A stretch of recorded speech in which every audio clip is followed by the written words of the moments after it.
Hello everybody, welcome back to another Microsoft Flight Simulator live stream. I hope you're all doing well. Happy Saturday, my friends. Thanks so much for taking the time out of your busy schedules to come and hang out with me this afternoon as we do some real-world Ryanair ops out of Dublin, Ireland. Good to be back in Ireland. Captain Noah, good to see you. AE, welcome back. Lemma Gummy Bear, good to see you. Kai Gaming, welcome. Fatu, good to see you. Captain Noah, I think I got you. Bomb Tech, welcome. Mark Tams, good to see you. Gary P, welcome. Fish, good to see you. Juggle Stump, welcome. TSC 777, welcome. Lee Russell, good to see you. Skyworkers in the house, good to see you, my friend. Leonard Grant is here, welcome back. Yakfu, good to see you. Trey, good to see you. Aviation Crew, welcome. Tony Baldo's in the house, good to see you, my friend.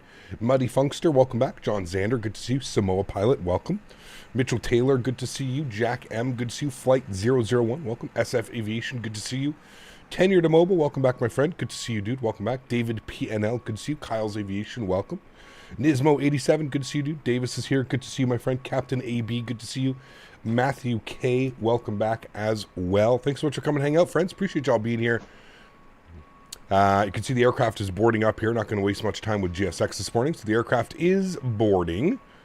Everybody's making their way around the cones. Do not walk under the wing. See, look, perfect. Nice GSX profile we got over here. What do you think about the PMDG 737 MAX 8? I'm excited for it. I don't know much about it. Obviously, we don't have it, so I don't want to speculate. But, yeah, I'm excited to get some Maxes in the sim, man. Hopefully, it's sooner than later. MK Studios, EIDW? Yes, absolutely, MK Studios. I think they're the only one that is worth their time and effort, to be honest with you. Just on the stand to your right, don't mind me tagging along. Of course not, dude. Anybody's welcome. If you guys want to fly along, please do feel free. We are on the VATSIM network. Anybody can fly along. Scott Kelly, good to see you, my friend. Hey Cap, I got a question. Will you ever fly the MD-11 coming out at the end of this month? So Reptiles, you just have to be very careful with how you're wording. It's not coming out at the end of the month. I can confirm that. A little bit of the article that they posted was a little bit weird. What they said is it's going to be feature complete. So they're working on all the features that are going to be available for launch are going to be complete. The aircraft, I promise you, will not be releasing by the end of the month. The developers are going to shift focus from actually developing on the aircraft to actually like bringing everything that they've worked on and bringing that into the simulator. So no, the aircraft will not be releasing by the end of this month. It'll be feature complete, meaning that the developers will start actually working on finalizing a release candidate for us. But I'll be willing to bet my life savings, which isn't very much, but I do have some life savings, that the aircraft will not be releasing by the end of the month. Mr. Mopar Dude with 5 gifted members. Huge no floaties to you, Mr. Mopar. Thank you for this continued support, my friend. I appreciate you. That is incredibly kind. Guys, can we please get some love and chat from Mr. Mopar Dude? Thank you, Mopar. Appreciate you, man. Thank you, thank you, thank you. Any word on your next community flying event? I wanted to do it tomorrow. We still may do it tomorrow. I'm not quite sure. I don't think we'll do it tomorrow. I think maybe we'll wait for next week. But yes, I do want to have a community event here sooner than later. Funny you're doing Luton as they just lost against Manchester City 5-1. Hey, there you go. Meaning it's being polished for release. Yes, correct. Someone spawned inside of you. Yes, welcome to VATSIM.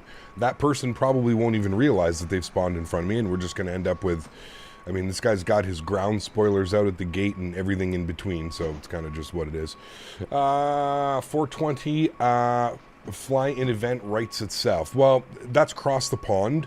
That's another reason why I might delay it another week, because Cross the Pond is next weekend, and I don't want to hold an event on the same day as Cross the Pond because there's a lot of people that would want to do that as well, right? So, Mitchell, huge no floaties to you, man. Dropping another 5 gifted members. Huge no floaties, man. 5 gifted from Mopar, 5 gifted from Mitchell. Thank you very much, Mitchell. I appreciate you. That is incredibly kind. Thank you, thank you, thank you. We could just hide the aircraft chat. So if I do .aircraft, the guy obviously doesn't... I don't think he's gone outside and seen what he's doing, so I'm just going to go .aircraft. And we will simply hide his airplane. He is right here. We're going to ignore... Nope, not that one. It's that one. There we go. Ryanair 6 X-Ray Mike. If you are Ryanair 6 X-Ray Mike in chat, please move your airplane. Don't be that person. Thank you. Hey Cap, nice to see you flying out of my home airport. Lewis, good to see you, man. Thanks for coming to hang out today. Appreciate it. Hey Cap, was flying the CRJ yesterday round trip, and on the return flight, the takeoff, it didn't restart the engines or the sim. The autopilot wouldn't gauge. Any fixes? No, I haven't encountered that problem yet. Kind of hard to say with the CRJ, man. It hasn't been updated in a year and a half. It really could be anything. Like I said, I haven't had that issue, but yeah, I don't know, man. We've got Clay coming in with a gifted membership to the channel. Thank you very much, Clay. Appreciate you, my friend. And we got Mr. Flyboy. Pardon me. Coming up with 10 gifted members as well. Huge no floaties to you, Flyboy. Thank you for the support, my friend. I appreciate you guys. If you got a gifted membership from Mopar, from Mitchell, from Clay, from Flyboy, please make sure you say thank you in chat. Unbelievably kind. Thank you very, very much for the continued support, gentlemen. I appreciate that. Incredibly kind of you. Thank you, thank you, thank you. Huge no floaties to you. Thanks so much. I don't want to be rude to anybody or developer, but the time that it takes to develop an aircraft, you would think the Microsoft marketplace for third-party content is very slow and are staffed. We are starved for aircraft. I mean, 100%. I don't think anybody's going to disagree with you, Tanush. That's, yeah, that's a great analogy. It's a great assessment of what's going on in the marketplace. It's kind of in shambles right now, man. It really is. It really, really is. Biohazard celebrating 2 months. It's 2 months. Hey, love you in the streams, man. How are you? I'm doing okay, if I'm being honest with you, man.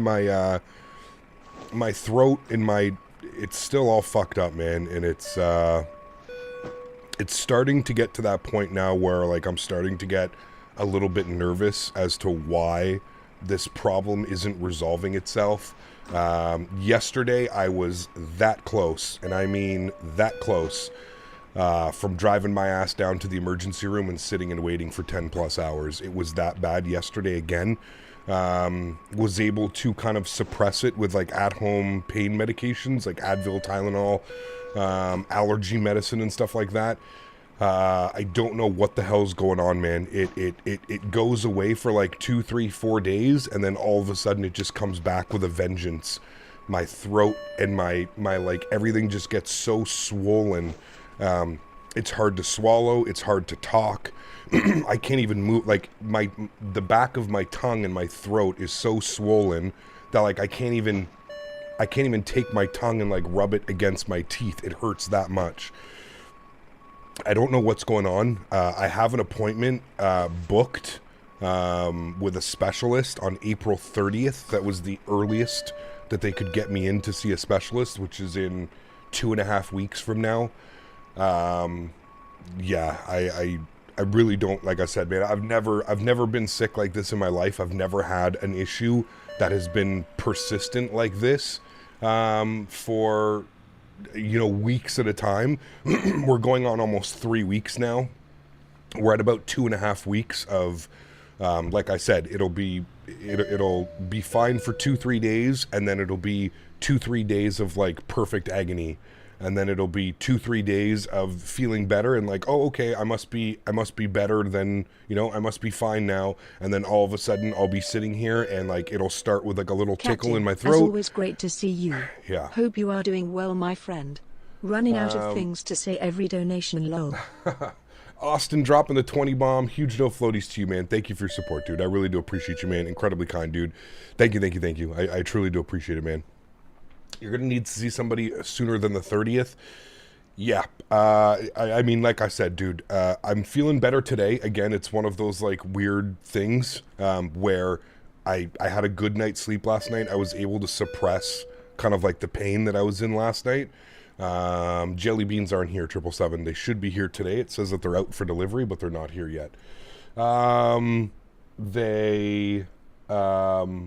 Yeah, I don't know what's going on. Like I said, I really don't know what's going on.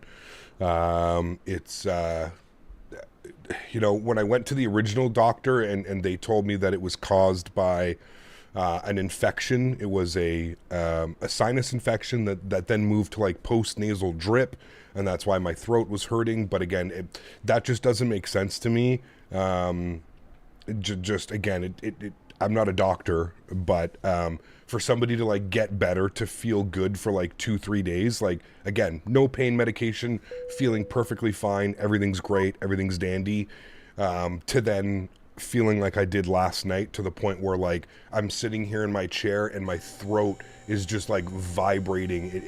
It hurts so much. I can't swallow. I can't turn my head to the left or the right because it's so swollen and tender. I don't know. Like I said, I don't know, man. Thankfully today I was able to get some sleep last night. I think I took 4 extra strength Tylenols, so 2,000 milligrams of Tylenol, which is an insane amount considering I don't take any like prescription drugs or anything like that. I don't have my tonsils. My tonsils were removed as a kid. I've heard that tonsils can come back, but I don't know. Yeah. Cal, if it's doing that, cycling, then it could be something that you are eating, breathing, or an irritant. Look at diet, allergies, or washing powder or deodorants. Yeah, I haven't changed anything. I haven't changed. I mean, my diet is the same. I haven't really changed anything. I'm still, you know, same weed that I'm smoking before I was sick, while I was sick, after I'm sick. I don't think it's anything to do with that. Like I said, man, I don't think it's allergies. My fiance gave me allergy medication yesterday. I took the allergy medication. It did absolutely nothing.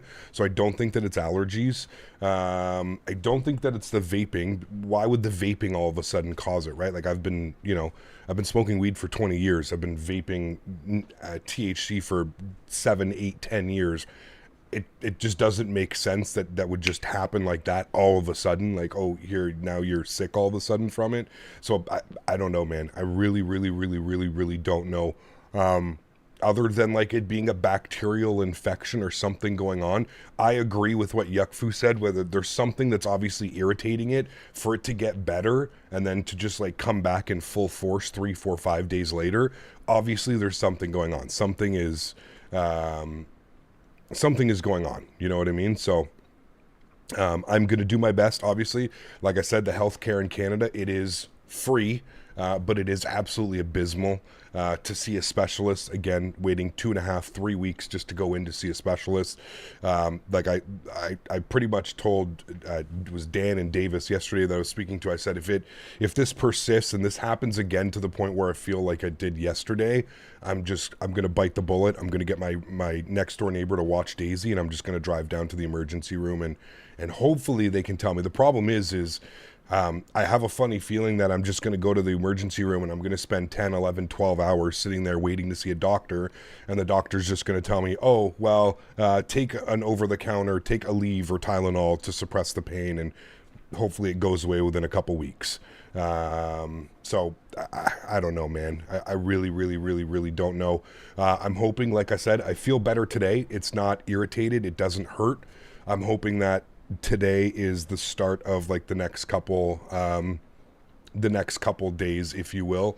I'm going to monitor some things. I'm obviously going to limit what I'm doing and how I'm doing things, and I'm just going to hope that it kicks it. If it does come back in full force like it did, well, that's who I have a specialist booked for on the 30th, Yakfu. An ear and throat doctor. That's the specialist that I have booked for the 30th of April. It's actually costing me out of pocket because if it wasn't out of pocket, it was months of a wait. So yeah, maybe go to the emergency room because I'm sure you don't have to wait 10, 11 hours. Oh, welcome to Canada, Tanush. That's on a good day. You're going to wait 10 to 11 hours. My neighbor down beneath me broke a rib and he had to go to the hospital. He was there for 14 and a half hours, all in total. About 11 of which he was waiting to see the doctor, and then 2 of which he was with the doctor and everything, and then about another hour waiting for the prescriptions. He was there for 14 and a half hours. That is very common within Canada. It's not that's not uncommon. So again, it's I'm going to try and balance it, and I'm going to try and figure it out. Like I said, it's not nearly as painful as it was a couple weeks ago, when like this whole thing actually started. Like that was terrible. This is somewhat manageable to the point where like I just have to kind of take a bunch of pain medication and hope that I can go to sleep. On the pain factor, I would say it's probably like a 4 out of 10. It's more just irritating and an irritant at this point that like it's just not getting better, you know? So anyways, let's not worry about that. I'm feeling good today. Let's enjoy today. Let's have some fun. Flying some Ryanair, flying into London, Luton, some brand new scenery by iniBuilds. Should be a great stream. Very much looking forward to this one. Hopefully we can do a true Ryanair fashion and smash it into London, Luton, and back here. The weather here is pretty gnarly. You can hear the gusts if I turn up the volume. What was the weather here in Dublin? The weather was gusting. Okay, it's stopped the gust now. 270 22 knots. It was the gusting up to 39 earlier when I loaded in. So we'll see. In the US, you'd wait 14 hours, then have to pay 10,000 plus out of pocket. So there's that, I guess. I mean, I don't know. I've heard private doctors in the US are far better than the doctors up here in Canada, but I don't know, man. Like I said, the problem is this isn't an emergency, and that's why going to the emergency room, you keep getting bumped down, right? Anybody that comes in and they have symptoms or something that's more severe than you keep getting bumped down the list. That's the problem with going into like the emergency room or to a hospital with like, oh, I'm having throat pain. Now I could like lie and I could be like, oh, I'm having trouble breathing, I'm having trouble swallowing. Then I'm sure I would probably get bumped up to near the top of the list, but I don't want to be that person.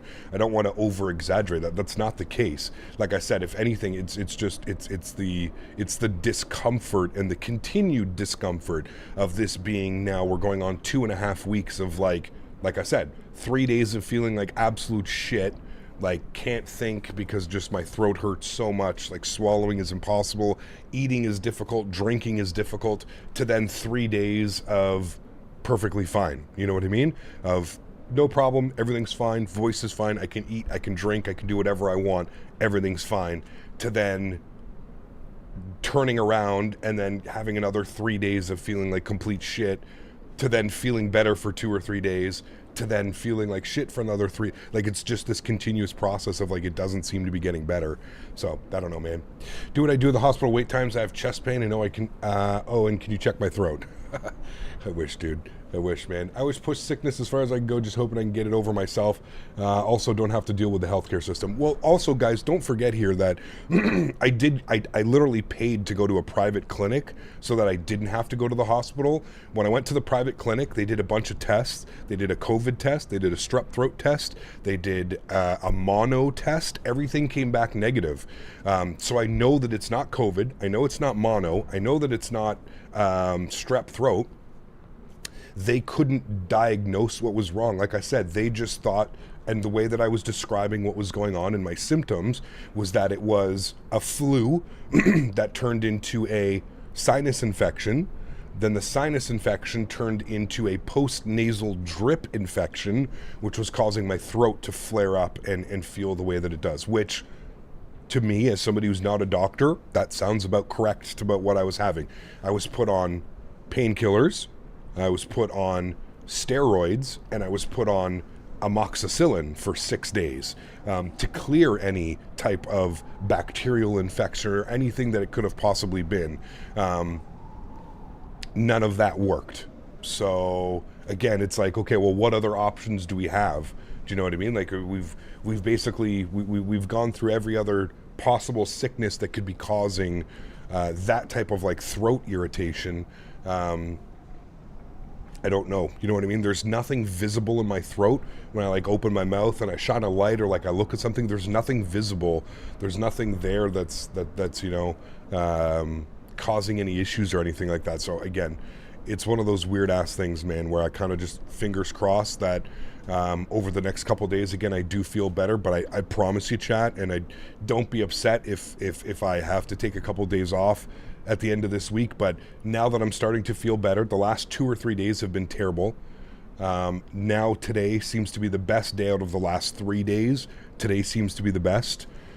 Hopefully tomorrow is even better. We can start to feel like 100% like normal. But the second that it falls off again and my throat starts to hurt, you better believe my ass is going, and I'm going to spend 10, 11, 12, 13 hours sitting in that hospital, because like enough is enough, right? Like it's I understand like the ups and downs and the irritants and stuff, but I'm really going to try and focus this time of not doing anything that's going to cause any throat irritants or anything out of my my regular schedule, you know. My voice is better, dude. Like I said, and like I was explaining to the doctor when I went, I feel perfectly fine. I don't have a fever. I'm not lethargic. I'm drinking water. I'm eating food. I have an appetite. I have my energy. I'm able to walk Daisy and live my life. I'm not like sleeping all the time. I'm, you know, everything's perfectly fine. It's literally just my throat. I go through these ups and downs of feeling perfectly fine for 3 days, feeling like absolute shit in my just my throat, feeling like I can't swallow, I can't do anything for 3 days. Then it gets better for 3 days. Then it gets shitty again for 3 days. It's yeah, I have no clue. Never cap your health is by far important. We will always be waiting for good old Flite when you're back. Thank you, man. I appreciate you. Take the time off. Your health is not something to screw around with. Yeah, we'll see. Like I said, man. Cap, you might have tuberculosis. No, dude. Come on. Don't be silly. Let's jump inside the aircraft. Let's get this bad boy program ready to rock and roll. Sorry that intro took 25 minutes explaining what's going on, but I'd rather be upfront with you guys and let you know what's happening and kind of go about it that way, instead of just like all of a sudden just let you know, oh, hey guys, like I can't stream this week or I can't be here. You know what I mean? So let's go ahead and get our battery switch turned on. We'll go and get our ground power turned on as well. Beautiful. Let's get some panel brightness turned up on this guy. Wonderful. Let's go all the way up top. Let's get our ADIRS or IRS. Sorry, set left side nav, right side nav. Good. Continue our flows down here. Yaw dampers can stay off. Fuel pumps can come on, or the forward fuel pump can come on. We're on bat and ground power. That's all good. Everything looks good here. Let's arm our emergency exits. Time only on. We'll go and get our window heat turned on as well. Probe heats and hydraulic pumps can stay off for now. We're going up to 33,000 feet today, so we'll bug up 33,000 feet. Good. There's 33,000 feet. Our logo lights will come on. Wonderful. Looking great. Let's come over here to the electronic flight bag. We're going to import the data from SimBrief. You can see we are Ryanair 6 Tango Papa. We're in the PMDG 737-800. We're going from Dublin to Luton with a cost index of 49. and our zero fuel weight 61,424. Beautiful. Let's come down here to the FMC. Gonna get a little bit of brightness up here. Main panel brightness can come up and all that fun stuff. Gonna get the main screen brightness turned down here a little bit. Find it's always a little bit too much blinding wise. Good. Down here, let's go to our FMC tab. We're gonna go to our pause and knit. We're gonna grab our left GPS. We'll throw that back here. We'll set that. Good. Let's go to our route tab. We're gonna go request our flight plan route. You can see here EIDW to EGGW. That's what we want. We'll select that one. We're gonna go ahead and set the payload. Good. We're gonna go ahead and set the fuel. Good. We're gonna select the route. We're gonna give that about 10-15 seconds to run through its stuff. Wonderful. Let's come down here. Get some panel brightness down on this guy as well. Beautiful, looking good. Maybe get all those tests done again. No. It would be too expensive. And if they're all coming back, if they were coming back 2 weeks ago when I was actually sick, like I don't know if you guys remember what I was like 2 weeks ago. I could barely talk. My voice was shot. I had a fever. Like I was legitimately sick 2.5 weeks ago. Now it's just like this lingering, like I said, this lingering throat pain. I don't think that warrants doing COVID tests and strep tests and mono tests and all that stuff again. I would agree with what a few people have been saying in chat, where there's obviously an irritant going on. There's something that I'm doing. There's something that I'm eating. There's something that I'm breathing. I don't have any allergies, so I think the number one thing that I'm going to be looking for is probably to do an allergy test when I do go into the specialist on the 30th. I'm going to get them to do an allergy test, and then I think I'm going to get them to do a couple other things. Like I said, I'm paying out of pocket to go see the specialist. $285 for the consultation is what it's costing me. Again, because if I wasn't, it would be months of wait. So that's why I've decided to go with a private specialist on the 30th, and that was as soon as they could see me. Yeah, that's how it's unfortunately gonna play out. That's how it's gonna be. Let them acute bronchitis. I don't think it's acute bronchitis. Again, I've never had. The last time I had bronchitis was when I was a smoker, which was probably like 4 or 5 years ago.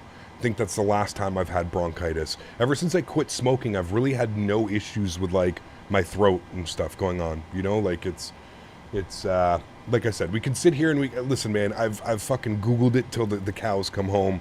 I've thought of every other option. I've looked at everything. I've looked at, you know, I've scared myself with the possibility of it being throat cancer. I've gone through fucking everything over the last 2.5, 3 weeks.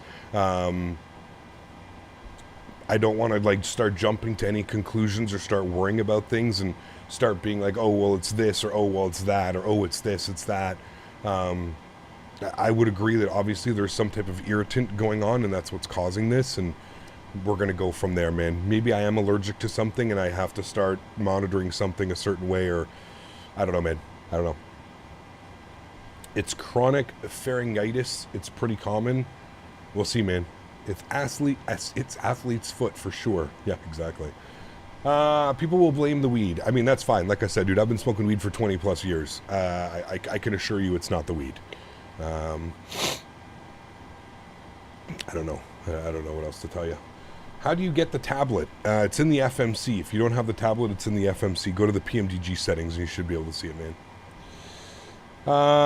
Do you run your Microsoft with an M.2 SSD? Do you keep all your scenery and aircraft, etc. on the M.2, or do you use a different drive? Notice any performance issues with slower drive? Thanks. Chris, simulator is installed on a 1 terabyte M.2. All of my scenery is installed on a 4 terabyte hard drive. Sorry, 4 terabyte SSD. No, I have not noticed any performance issues while doing that. The only thing that I can say is keep your simulator and your aircrafts on the same hard drive. You can symlink all of your other stuff onto it. That's perfectly fine. You'll have no issues with that, man. Some tough actin tenactin for the athlete's foot. Yeah, just start throwing it. You know what I mean? Yeah. Everyone Chad's a medical expert. Like I said, man, I'm not here to like consult you guys and get like I said, man, I've done enough research over the last couple of weeks about what the hell's been going on and trying to figure out what's going on. There's obviously a couple things that I think that it may be, but Listen, JJ, I literally have iodine, dude. I've been gargling with iodine as per the doctor that I went to go see. It is the nastiest fucking shit I've ever done in my life. When this originally started, I was gargling with salt water, did absolutely nothing. The iodine, gargling with iodine, absolutely nothing. It doesn't do anything. Like I said, it's so far down my throat that gargling will only help like the mouth and like what's going on, right? Gargling isn't helping down here at the bottom of my throat where, you know, like you'd have to swallow whatever you're doing to even feel the effect of it. You know what I mean? So, yeah. Warm salt water for the gargle. Again, that's for your throat, guy. That's for like your, you know, your mouth and stuff like that. That would be, I would agree with you on that one. And that's what originally they had given me, was the iodine solution that I've been gargling with, and no avail. Does absolutely nothing. Mom would give me ginger, turmeric, and garlic tea for the sore issues. Nasty as fuck, but it helps. Yes, I've also thought about just straight like honey, going to get like some unpasteurized honey and just sit there with a massive spoonful of honey and see, you know what I mean? One way to rule out is to stop smoking for a week to see if it helps. I don't know if my sanity would be able to take that, JJ. I don't know if I'd be able to stream dealing with the people that I have to deal with on a daily basis on streams. I'd probably lose my fucking mind, to be honest with you.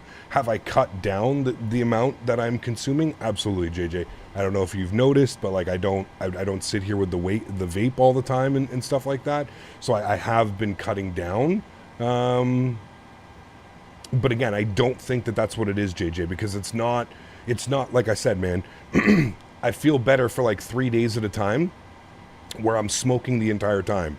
Even when I start getting sick and my throat starts hurting, I'm still smoking all the time. So it's not like I'm stopping and then, it's not like I'm stopping weed, my throat's feeling better, and then I start the weed again and then my throat feels sore, right? I would understand what you're saying if that was the case, but I still consume and use it the same whether I'm feeling fine or whether I'm feeling sick. So I'm ruling out the weed. I don't think that it is, you know.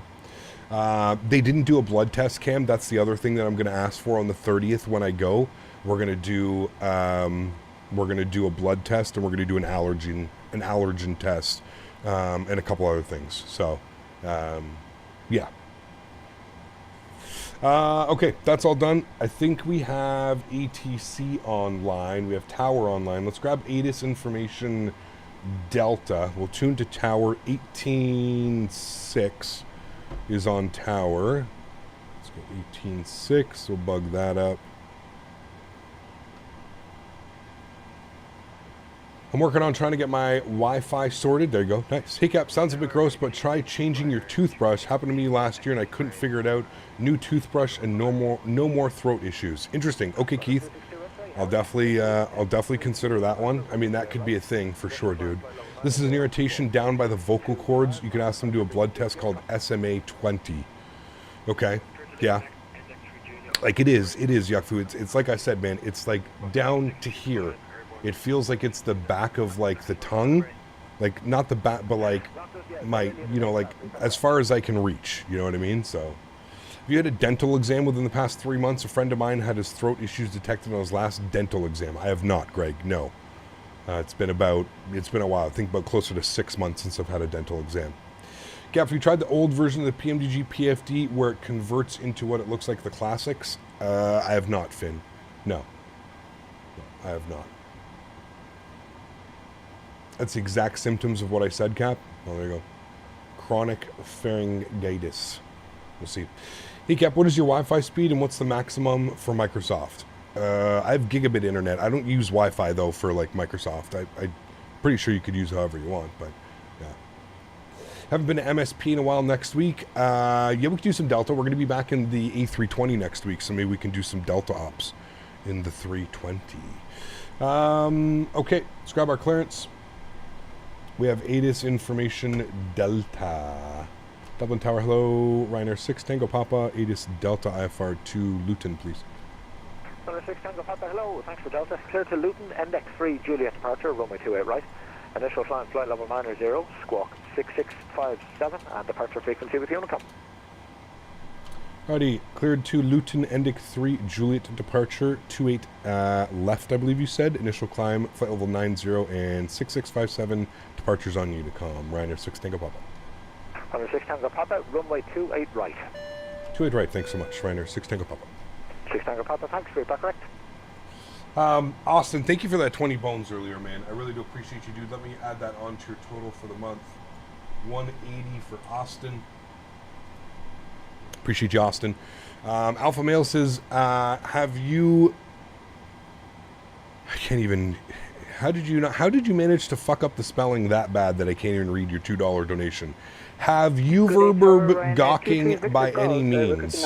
Yes, that's it, man. I've just been choking on the gawking, and that's why my throat hurts. Yeah, 100%. That's exactly what's going on. Let's go to our departure page here today. He gave us the ND, what was it? The ND3 Juliet departure. So we'll plan that one. ND3 Juliet, good. Out of 28 right, good. We'll execute that. Beautiful. Let's go to our arrivals today into London Luton. We're on the list 1 November, and I believe we're taking runway 25 for the winds. What are the winds doing? 250 at 18. Wow. Yeah, we're going to take runway 25 then. So let's go on to the list 1 November for the arrival. We're going to plan for the ILS 25, and I think we want it via ZAG 1 Tango. If we look at our arrival, Listo, yeah, there's Zagzo. So hold on, we have to take a look at the procedures. Procedures, approaches, arrivals. Listo takes us there. Approaches, the Zagzo, the Zagzo runway 25. Yeah, no, the ZAG 1 Tango is what we have selected. ZAG 1 Tango for 3-5. Okay, good. That is what we're going to select. Beautiful. We'll execute that. Wonderful. Let's go to legs page. We'll scroll through here. We'll make sure we don't have any crazy discontinuities. Yep, that's it. Good. Let's go to our knit ref. Let's plug in some numbers here, friends. We're going to do our perfect knit request. We'll let actually the aircraft fill all that out here in a second. Thank you for your $2 ridiculous donation. Who was that again? Alpha Male. Thank you for your donation, I guess. I don't know. I'm thinking about going Gatwick to Alicante. That's a good one. That's a good one. Any Jet 2 ops soon? We maybe get some Jet 2 on this weekend, maybe. We'll have to see. Let's go and load up our perfinite. It's good. 0 fuel weight 61.4. All of that is correct. I believe that's the correct number. Yeah, 61.4. Good. Reserves, cost index is all set there. We're only going up to 33,000 feet, though, so we're going to bug up 330. It doesn't like that. 330. Hello. Thank you. Execute that. Good. Planned fuel, we're going to go 5.8. Good. Everything is set there. What's transition altitude here today? Transition altitude is on departure 5,000 feet. Okay, so we'll leave that there. Two-Tone, what's up, my man? Good to see you, dude. Welcome back. Hope you're doing well, my friend. Good evening to you, my sir. Let's come over here. We're going to do our departure performance. EIDW, Dublin, Ireland. We're going to depart 28 right. We're going to import from aircraft, slip that over to kilograms, import the live weather, calculate our V-speeds and our flex temps. We are going with a takeoff, so no derate on the takeoff today. It's going to be 90, basically 91 N1. We're going trim 563, cell temp 52 degrees. Let's come down here, 52 degrees. We'll leave that like that. Let's go to takeoff page. Flaps are going to be 5 degrees. CG weight 19.2, trim value 563, which all works out down here. 563, 52, and our V-speeds 41, 43, 47. If we look down here, 41, 43, 47. All is correct, chat. Let's go and spool up the APU. You know the passengers are getting a little bit antsy back there, so APU's spooling up. We'll get that done. Gonna fly Spirit A320 Neo K-SAN to PDX in X-Plane. Nice. Enjoy it, man. It's a good one. RJ, what's up, man? Hope you're doing well, dude. Good to see you, dude. Great call in the iniBuilds Heathrow, eyeballing the sale for a couple routes. Big planes coming out soon. I forget the name. Ooh. College dude, 14 months. Thank you, dude. I appreciate you. I also missed another one. I missed, we were talking, and I think I missed Flyboys. Flyboy, my apologies, my friend.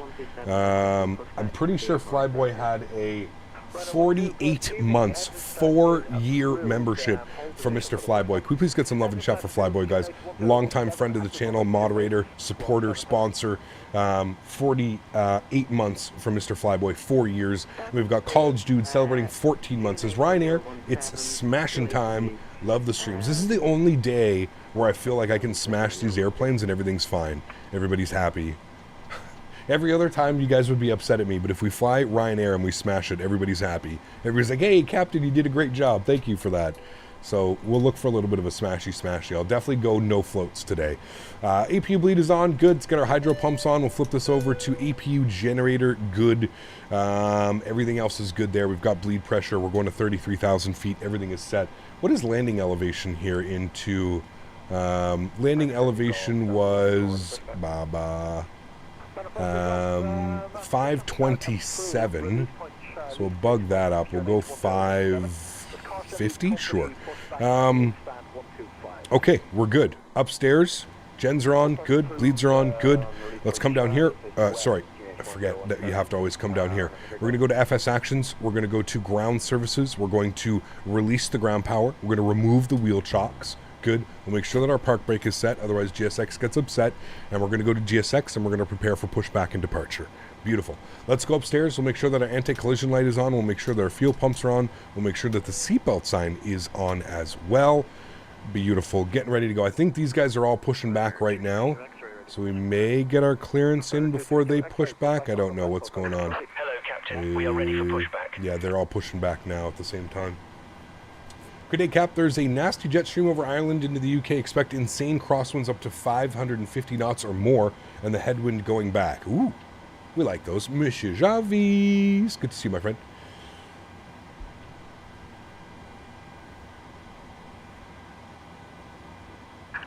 Departure checks completed. Bypass B2 the Gamer, what's up, man? Good to see you, dude. Welcome back. Hope you're doing well, man. Good to see you. Why they want to push together, I have no clue, dude. We've been sitting here talking about medical procedures for the last 30 minutes. I don't know why everybody hasn't pushed back. Everybody's calling for pushback at the same time. Andreas, how are you, my friend? Good to see you, dude. I'm in the UK and Ryanair landing is bad once I've seen the plane bounce an EGNT runway 25. I mean, listen, I think Ryanair liveries get blown a little bit out of proportion. I think every airline has some bad landings sometimes, right? The one thing I will say about flying in Europe is you guys have some crazy weather. A lot of the times we don't see the weather, like in North America, the winds and the crosswinds and the stuff that you guys have. Yeah, I'm going to go facing east. TRPR, facing west. Sure, we're going to go east. Parking brakes, please. I think that's the way that we want to go. Facing east. Wait, I might have fucked that up. Facing east is going to be facing to the right. Yeah, we definitely don't want that. We're going to interrupt pushback. Yeah. We're going to go GSX. We're going to prepare for pushback and departure. Good day, Tower Ryanair 23 Victor Romeo, ready for Ryanair. Good. We'll redo that one. I don't know why I did that. YYZ had some Wiccan crosswinds last night. It was so fast they were landing on the 3-3s. That's kind of rare, dude. A lot of Ryanair airports are also shorter runways that they use. Absolutely, yeah. Winds 200 at 14, gusting 22 in Winnipeg. See, that's like normal, I feel like. Al, what's up, man? Where am I situated? I'm in Canada. I have some really bad weather once a year completely submerged in water. A pier was completely submerged in water. Jesus, that's not good. Give me a second. It's not good at all. Actually, Ryanair 23 Victor Romeo, apologies, disregard, release point. Departure checks completed. Bypass pin inserted. Right, we'll see what he wants us to do here for pushback. Still doing 3-3s for landing and departing today? Damn, that's rare. Very rare that they use the 3-3s. Time I flew in Europe, I landed with crazy winds. The captain said 90 kilometers an hour, which roughly translates to 48 knots. It's wild, dude. Welcome to Dublin. Yeah. Absolutely wild. Squawk code 6657. 665 I'm going to turn that on so we can see us before we call. How long did your update take for Microsoft? Mine was 120 gigs, already running for 24 hours, not finished yet. Download 2 megabits per second. It depends, man. Andreas, during the week, during the weekend, I would highly suggest not doing that. I'm going to face west because I feel that that is the most correct thing to do. And Tower Ryanair 6 Tango Papa ready for push and start, stand 121. 6 Tango Papa, thanks. On question number 3, call you back shortly. Sounds good, thank you. Number 3, nice. My wife is departing Toronto today to Japan, first class with Air Canada. Can't explain how jealous I am. She doesn't understand why it's also on a 777. Damn, dude. Should have just gone in her suitcase. Keaton, that's what we should have done, man. We should have just loaded up in the suitcase, man. Said, let's go. You'd have the gigabyte fiber. Even then, to be honest with you, Flyboy, I have fiber and I have gigabit internet services. It all depends on your connection to the Microsoft servers. It really has nothing to do with like how fast your internet is at home. It's yeah, it's terrible. Good afternoon, Dublin. Dublin ATC is always brilliant. I find hard pressed to not get great ATC in Europe, dude. Yeah. Release parking brakes, please. I'm over 20 kilograms. Bit. 123, we are 260 knots. First airport I'm flying to in the 777 is RJTT with the ANA livery. ANA 777 into RJTT is calling my name. Ooh, that'd be fun. That could definitely be fun, yeah, for sure. Dublin Towers, the guy on frequency was the exact guy who made the joke the other night the controller was playing Flight Simulator instead of controlling. Everyone laughed on mic. I mean, I think a lot of them do that, Keenan. A lot of like VATSIM controllers also do fly like in their spare time. I feel like that's a lot more common than it wouldn't be, you know? Is that engine start? No, it's windmilling. Windmilling, it's very windy right now. To Mars, I pronounce the Ericsson 285, spot 6676. Japan when the 777 releases, Captain Lee. As soon as that 777 releases, man, we'll be back. Promise. So you don't know my engine blades spin funny when I'm running with frame gen? It's just something with frame gen, Ronnie. It's the unfortunate effect of frame gen. Go ahead for 6 Tango Papa. 6 Tango Papa, are you able release point Delta? I'm using GSX. It sometimes has a mind of its own, but I can try my best. 6 Tango Papa, excellent. The GSX never really works when we want it, but let's give it a go. Push and start approved behind the company, passing right to left. Release point Delta, face north, QNH 1018. Alright, push start approved, release point Delta facing north. We'll do our best. Ryanair 6 Tango Papa. Alright, he wants us facing north, which means tail to the right. I love this good controller as well. Let's go park brake off. We'll see how this works here, Chad. Park brake off. Good. Upstairs, bleeds, pressures, good. Everything's good. Packs in the off position. Isolation valve is open. Wonderful. Here comes the pushback. Good luck. Yeah, we'll see what GSX wants to do today. Let's go engine number 2 over to ground. Start valve open. N2 percentage on the rise. Again, looking for about 25% before we introduce fuel on the 737 series. NG series, I should say. Block time. Thank you. Block time is on. Good thing I caught that. All right, here comes 25%. We'll introduce fuel number 2.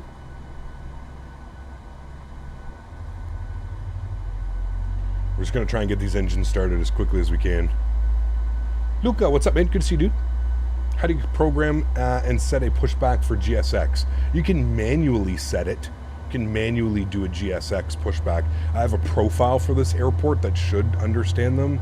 Yeah, see, I think we're already messing up because he wanted a spot 6, which I don't know where it is. This guy's already also pushing back, which is, I don't know why he's pushing back. Unless he gave him pushback clearance, but yeah, this might be a little bit messy. I don't know where spot 6 is, to be honest with you. There's link 5. I don't know.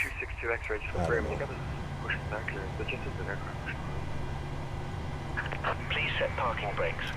I'm going to start my engine and pretend that he didn't get that. Engine number 1 over the ground. I use pushback. X-ray, yeah, apologies, that was a company off to your left. We can blame GSX on that one. We did give Delta facing north, but he's just gone that way. We'll keep an eye now, see what happens. Fuck. We fucked up, Chad. No worries, no floaties anyway. Not yet. We fucked up, Chad. GSX killed it. We knew it was going to do it. We knew it was going to do it, Chad. It's okay. We're gonna start these engines and just move as quickly as we can for him. 2-3 Victor Romeo, give way to the company off your right, then taxi Papa 1 left. I don't know where he wanted us to park, to be honest. Like, hold on, I'm gonna try and zoom in here a little bit. Let's go back to Dublin. Where exactly?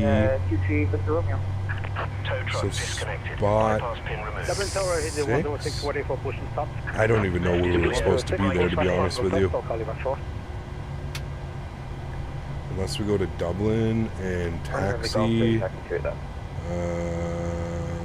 Runner 5 3 Golf, thanks. Taxi straight ahead, link 4. Parking stands. Parking stands east. Straight ahead, link 4, hotel 1, I hotel don't 3, see left turn for the golf. 6. Oh, onto Delta. He wanted us to do that. I think he wanted us to push back this way and then like that onto Delta. I think that's exactly what he wanted us to do. Yeah, that's my bad. I don't even think I had a GSX option for that. But that's what he wanted us to do. He wanted us to go this way and then out like that. Very similar to like what that other aircraft was doing. But that's okay. Let's go here. Let's just hurry up and get this ready to go here, chat. We'll get out of the way. PAX auto, isolation valve auto, APU bleed is off, APU's off, start switch is continuous, everything's good there. I'm going to go park brake off. I'm going to pull the aircraft up for him, just get the hell out of the way. Go flap set 5 degrees.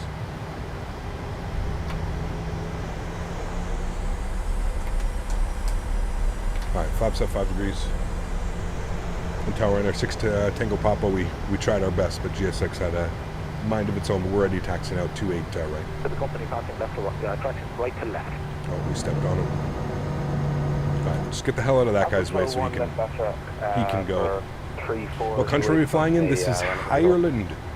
Ego, what's up, man? Conceded. That traffic is moving now behind. You can push the start approved, face west, QNH 1018. Sorry about I'm going to sit right here for him. Just going to get the hell out of the way.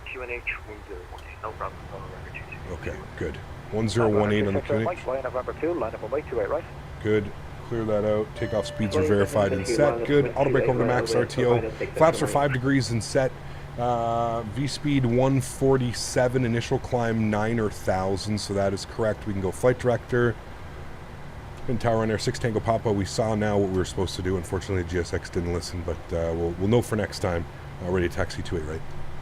6 Tango Papa, not a problem. Taxi right, Foxtrot outer, November, hold short November 2. Right on Foxtrot outer, right on November, hold short November 2, Ryanair 6 Tango Papa. Taxi light is on, good. We need a trim value of 563. Make sure that that is set down here, 563. Should be good right about there, good. Another thing that I need to make sure of, because I just remembered, this is probably in the iniBuilds profile. Yes, it is, which I don't want that. I want that to be in my PMDG profile. Accept, good, go back, resume. All right. Good. All right, he wants us on outer Foxtrot. Foxtrot outer, right on Echo 2, and then we're going all the way down. Sorry. Outer, Echo 2, November, for November 2. All right. Sorry, Kyle. That's yeah, that got a little bit out of whack, man. I realized right after, as soon as he looked at the charts, what he was doing. I probably could have manually got us to push back that way, but yeah, GSX was not having any of that, unfortunately. Pushback at being stand 123 and another Ryanair straight pushback at 200. Well, that's when you focus so hard on how people can stream and do this. Just practice, man. I've got thousands of hours. Listen, dude, I fuck up all the time as well too, right? It's more so all about LNAV won't engage for some reason. I don't know why, but it's fine. It's more about, honestly, just being honest. Don't, like, you know, if you make a mistake, you make a mistake. Just own it, man. Just let the controller know, right? That's really all it is. Yeah.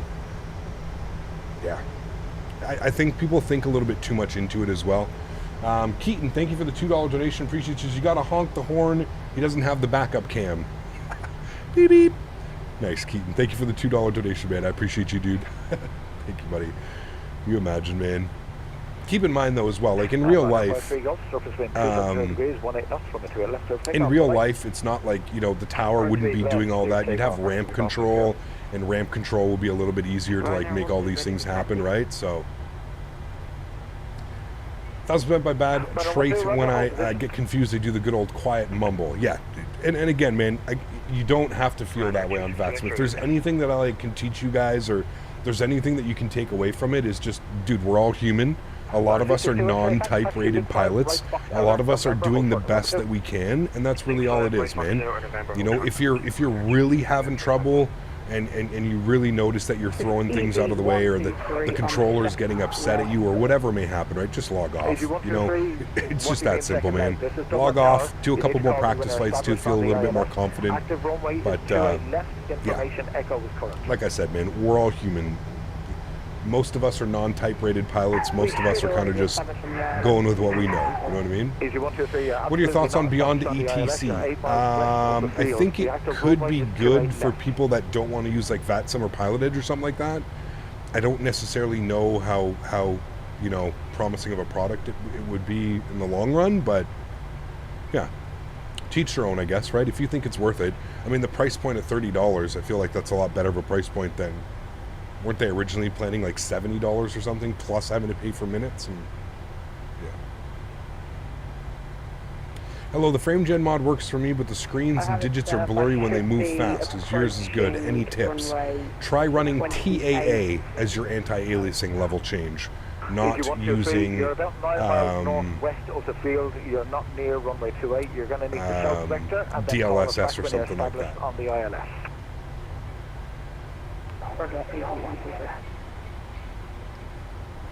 Technically, the NG does have a horn. The switch for it is somewhere upstairs, but it's basically just for the ground crew. It's a ground horn. Yeah. To let them know that, what, they have like a call or something, I guess, maybe is what it would be. Runner 12, taxi straight ahead, link 5, right Foxtrot outer, November, hold short November 2. Alright.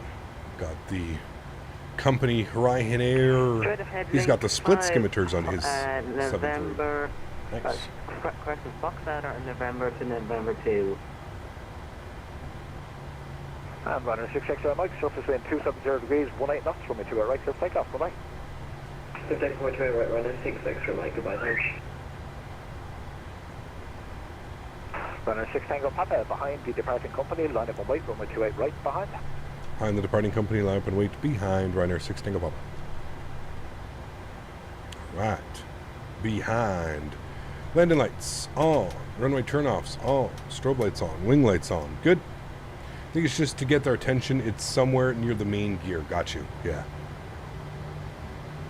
Kept, the ETC's username is Adam Controls. Does a great job, man. I love the ETC here in Ireland, dude.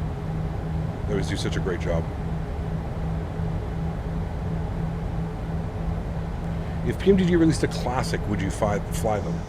I mean, every now and then I probably would, Finn, but some airports, Kyle, it depends, man.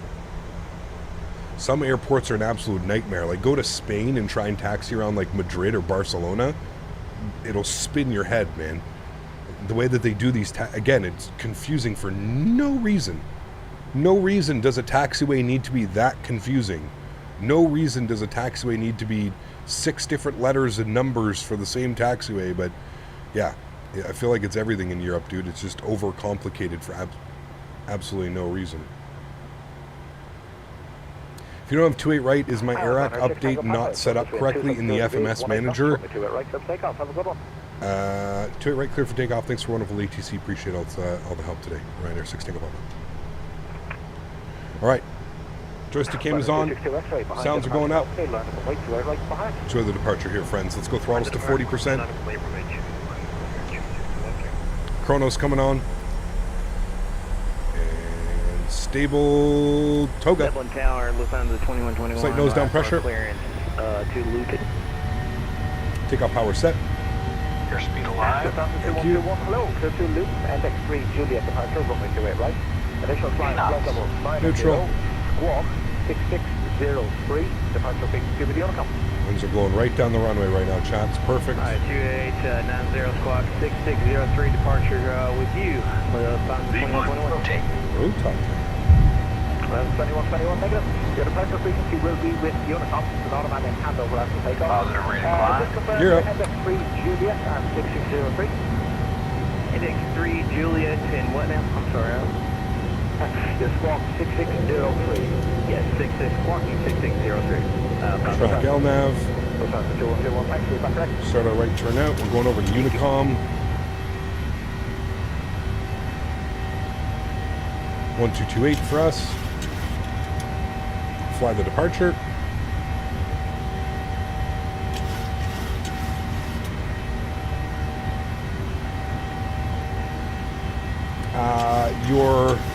The clock usually starts as the aircraft is about to push back.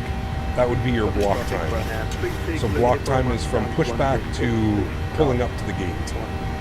Your engine shut down. Auto brake off. Gears locked. Let's go flaps up, position 1.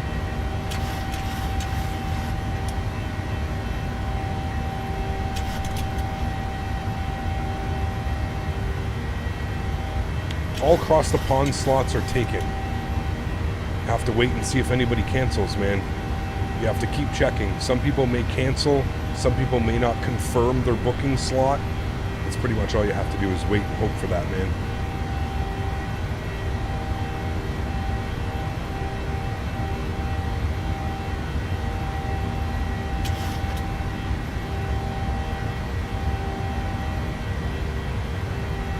We have a 210 knot speed restriction, so we're going to keep flap 1 out for then.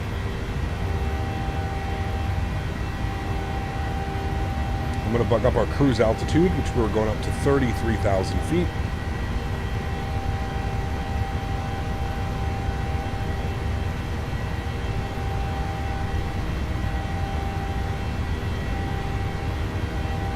Zero, good. 5,000 feet, standard barrow.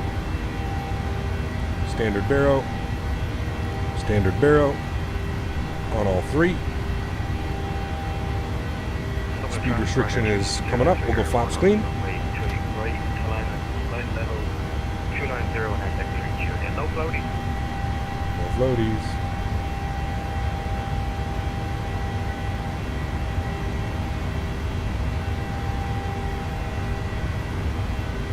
What date is Cross the Pond? Next Sunday.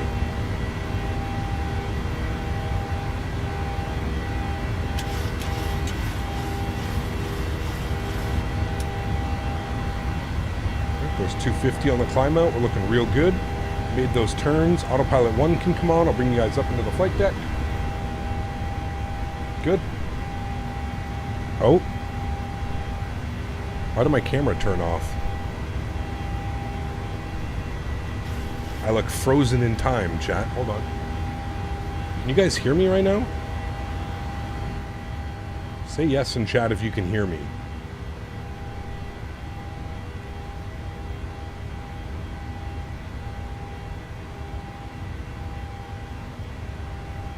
I'm frozen in time.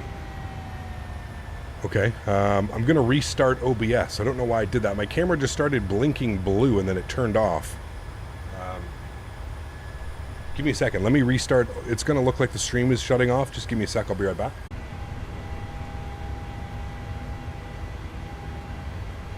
Okay, we should be back. Oh, what the hell happened there? That was weird.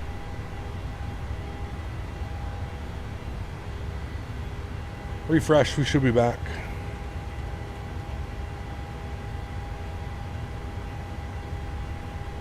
Okay, hello friends. 10,000 feet. We're gonna get our landing lights off. Yeah, it was weird. I was like flying and I saw the camera like had like a blue thing going on. It was really weird. I blame Dan. Dan suggested this camera as well, guys. Like everything else in my setup. This was a Dan suggestion, and guess what? It breaks all the time. Who can we really blame for this one? Blame Dan. It's really Dan's fault. No, this is a, I think you can put exclamation point cam in chat. Keaton dropping a $2 donation. Thanks, man. Appreciate you, dude. Huge no floaties to you. Thank you, thank you, thank you. Incredibly kind. Hey, Gap, when should I start my chrono in the E320? I'm really confused. So, on the right-hand side, as soon as you push back, you start your chrono. And then on the left-hand side, once you're about to engage toga, so just before, like as you're pulling onto the runway, you would start your chrono on the left side so that you have flight time on the captain side, block time on the first officer side. It's usually what it happens. Thanks so much, Keaton. I appreciate you, man. This is what I get for giving options. Just got my cruise for my transatlantic hop. Gonna grab some Jersey mics. Hopefully I can see you soon. And no ETC hops on. There you go, Reed. Thanks, man. What topic we discussing today during cruise? I don't know. It's not a very long cruise today. Scheduled flight time was 53 minutes or something like that. I don't know. Look at that tailwind already. Up at 15,000 feet, we've already got a 61 knot tailwind. Nice.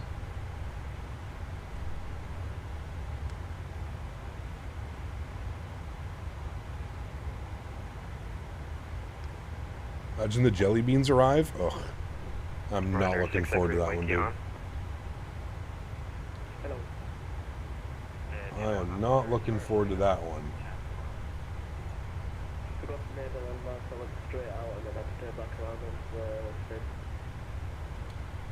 Still says out for delivery, arriving by 8 p.m. today, which means that we'll have it for tomorrow's stream for sure.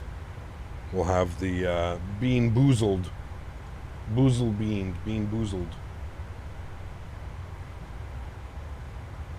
Doing the return flight? We are indeed, yeah.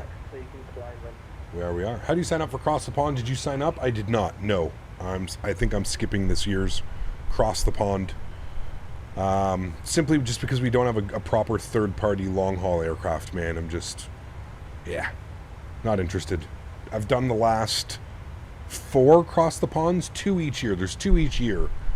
So I've done the last 4 Cross the Ponds.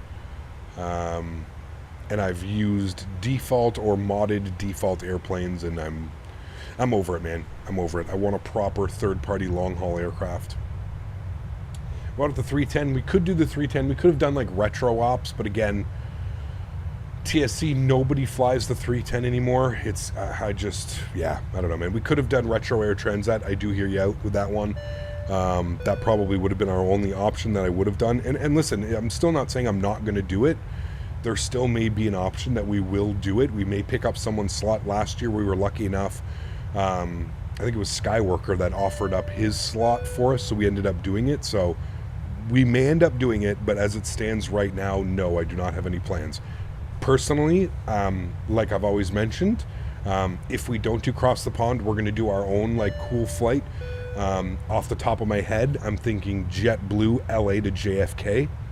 I think that would be a really fun flight, or other way around, JFK to LA. Maybe we depart out of JFK, we land in LA. LA just got a huge update by iniBuilds as well. So that might be beneficial for us to do something cool like that, you know? How do you sign up? You go to Cross the Pond website, Aviation Production. So just Google Cross the Pond, and it'll take you to the Cross the Pond website. Reggie, 5 gifted members. Huge no floaties to you, dude. Thank you very much for support. I truly do appreciate you, man. Incredibly kind. Thank you, buddy. Gifting 5 members, guys. If you were lucky enough to get a gifted membership from Reggie out of the 5, please make sure you thank Reggie in chat. Thank you, Reggie. Appreciate you, man. And celebrating 18 months as well. Thank you very much, Reggie. I appreciate you, dude. 18 months as a member, 5 gifted members as well.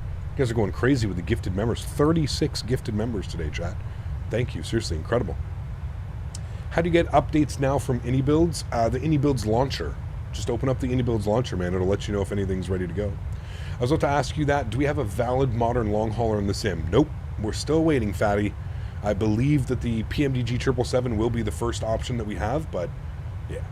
Doesn't JetBlue cross the pond to the 320? No, 321. They're 321 Neos, Marku. Yeah, 321 Neos. No Captain will fly 172 for cross the pond. Can you imagine? How long did it take you to fly across the pond this year? 18 and a half hours. Is the 777 worthy? For a default airplane 777, it's okay. I wouldn't call it worthy. I think it's far from worthy, but you're going to cost index of 610 behind you, and I'm sure I'll keep some space. No, our cost index is up in the 30s, I believe.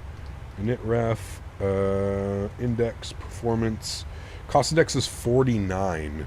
We've got a climb speed of 296 knots. Climb is 296 and or Mach 774. Do you mean crossing the Atlantic by crossing the pond? Correct. Yeah. Let's get in a blimp. Oh boy. I think with the headwinds in a blimp, we wouldn't even be moving, Tony.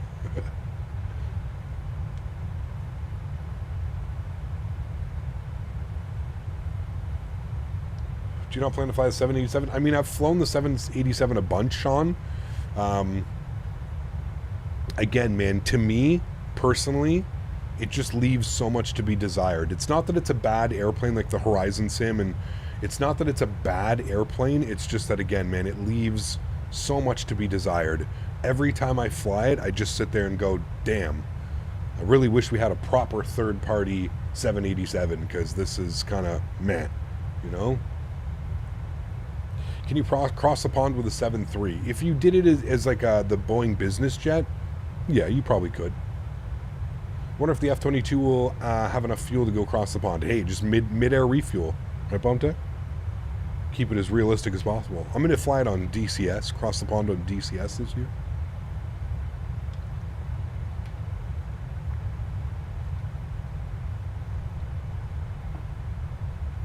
I find the 787 runs poorly on my PC, but the PMDG runs flawlessly. Interesting. Actually, well, I don't have a problem running either of them, but I've never noticed any performance issues with a 787. It's just more like it's like, meh. WestJet operates Toronto to Dublin in a 738. Well, they do that in the MAX, Kyle, remember. I think they do it in the MAX, and if they don't do it in the MAX, there's a stopover in like St. John's or something, I think maybe. I know they don't do it on the NGs. I'm pretty sure it's on the MAX. In my opinion, the Headwind 330-900 is the best option for across the pond. The cockpit left much to be desired, but the systems and the flight model are not too shabby for a freeware. It still amazes me, Johan, that we don't have the custom cockpit for that aircraft yet. I mean, they've been toting that for like 9 months plus now. I don't know what the hell is going on with that project, man, but I'm very surprised that we don't have the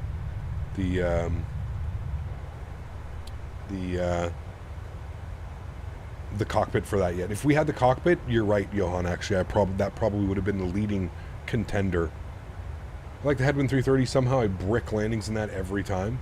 It's been a while since I've flown it. I remember it feels very light on the controls, like much lighter than the E320 does, the Phoenix, for me.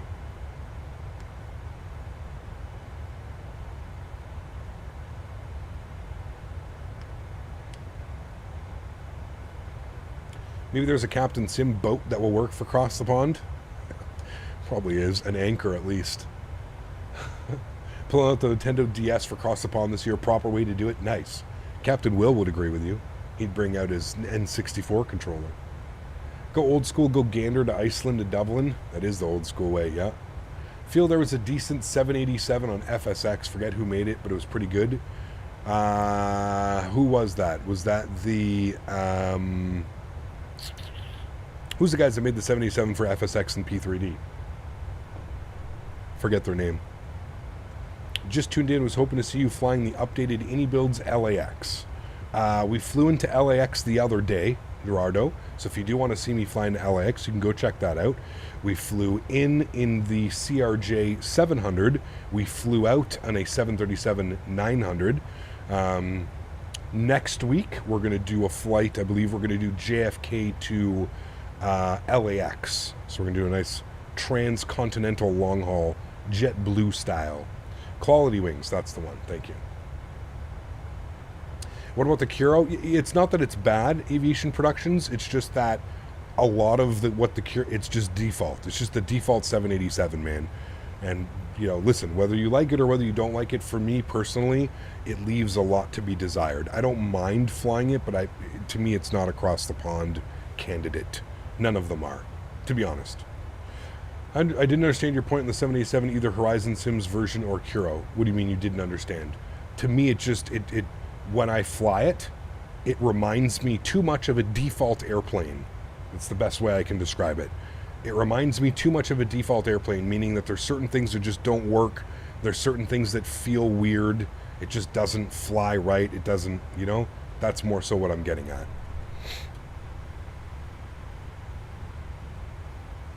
Speaking of Quality Wings 787, is there an update? No, they're gone. They're gone, Harold. There will be no Quality Wings.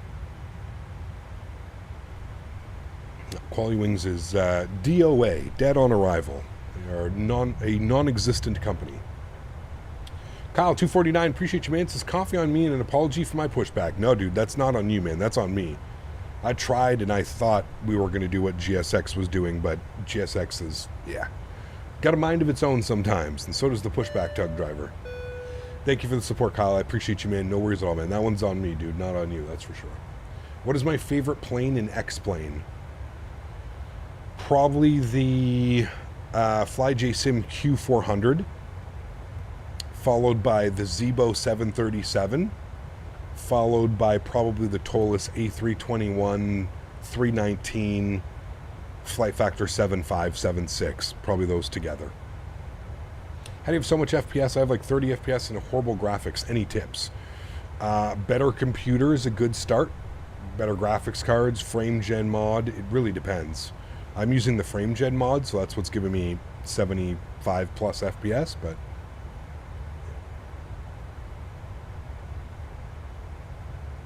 Simbit World, how are you, my friend? Good to see you. Welcome. Hope you're doing well. Cameron, good to see you, my friend. Welcome back as well. Do it in a private jet? I don't really fly private jets, to be honest with you, man. It's kind of the thing. I know there are some great private jets, like the Honda Jet and some of these other ones. I know there are some great products for Microsoft, but just not a fan of private jets, man. I love flying commercial, dude. There's just something so satisfying about landing an A320 or a 737 or any of the other planes. Daisy's good. She's good. She had a fun time at the farm yesterday. What plane are you using for JFK to LAX stream? A320 Neo Horizon mod? No, you will never see that on my channel. Aviation Productions. I have what's called a moral. I believe certain products should not be published or promoted on my channel, as I feel that it's a waste of money and a waste of time for consumers to purchase and not support Latin VFR and those types of guys. No, you'll never see a Latin VFR, Captain Sim. You'll never see those products on my channel, man. You will never see those. The Ryzen 787 is too twitchy on the pitch. You have to be very careful with it on landing. Yeah, again, it flies like a default airplane, right, Johan? That's pretty much exactly what I was saying. Speaking of private jets, my buddy just went over a house at 3,000 feet in a Gulfstream 650, gave me the wing wave. Hey, that's cool, Rad Dog. Very sweet, man.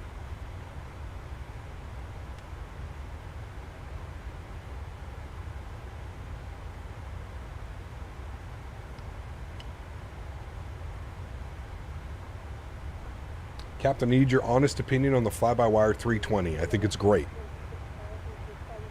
Great aircraft, especially for a freeware. Right up there with the Zibo mod as far as, like, you know, what it gives to the community and allows the community to do. Yeah. The Headwind 330 is, again, it does feel like I'm flying a default airplane. Yes. My big thing with the Headwind 330 is just that there's no custom cockpits still. It's, you know, man, you're basically flying a default A320 disguised as a 330. I don't know, man. Maybe I've just been, like, simming for a little too long that, like, I would rather not fly a product that, like, just disguises itself as something else. Maybe that's the case. Maybe I'm one of those, man. Maybe I'm just one of those old grumpy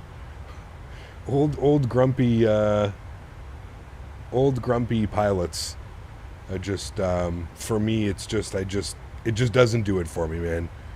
I'm jumping in and, yeah, okay, sure, I can go to an external model and I look at the aircraft outside and it looks like I'm flying a 330, but then I go inside and I look and it's just a 320 cockpit and it's just like, well, I should have just loaded up a 320 and done the flight in a 320, but here we are. The Frankenplanes. Shit, we haven't used that saying in a while. The Frankenplanes, you got it. The Frankenplanes. 21 miles till top of descent, chat. Because of that insane tailwind, 112 knots. Look at our ground speed, 535 knots across the ground right now. Top of descent is in 19 miles. We cruised for like 36 miles or something like that. So let's go ahead and look at our charts. We are planning for the Listo 1 November arrival. It says here that we need to be at Zagzo for 8,000 feet. So that's what we're going to bug up initially. I have no clue if we have ATC or not, but we're going to bug up 8,000 feet initially. We'll bug that. There's 8,000. Good.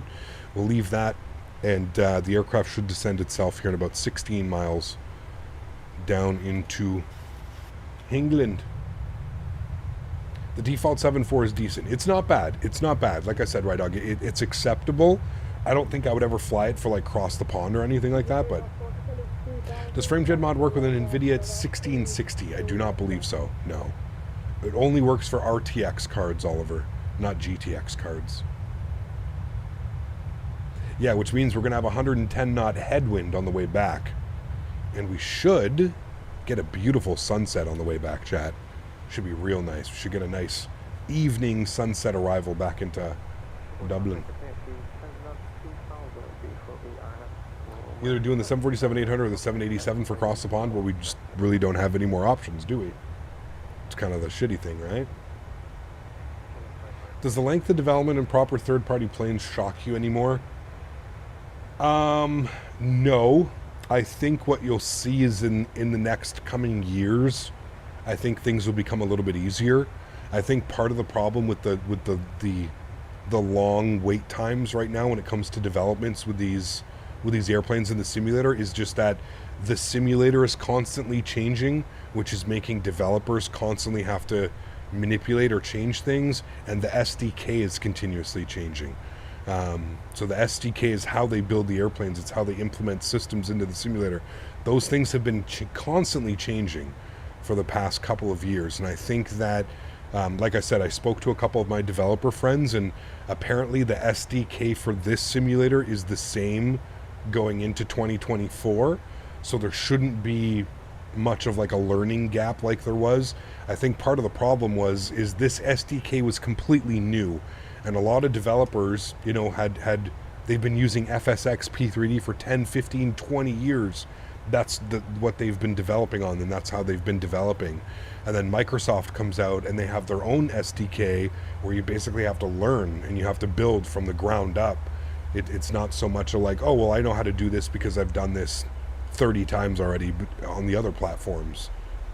So I think what you'll see is over the next couple of years, I think you'll start to see aircraft start to really kind of like a year and a half of like a development cycle, probably a little bit normal, instead of 2.5, 3 years for a development cycle.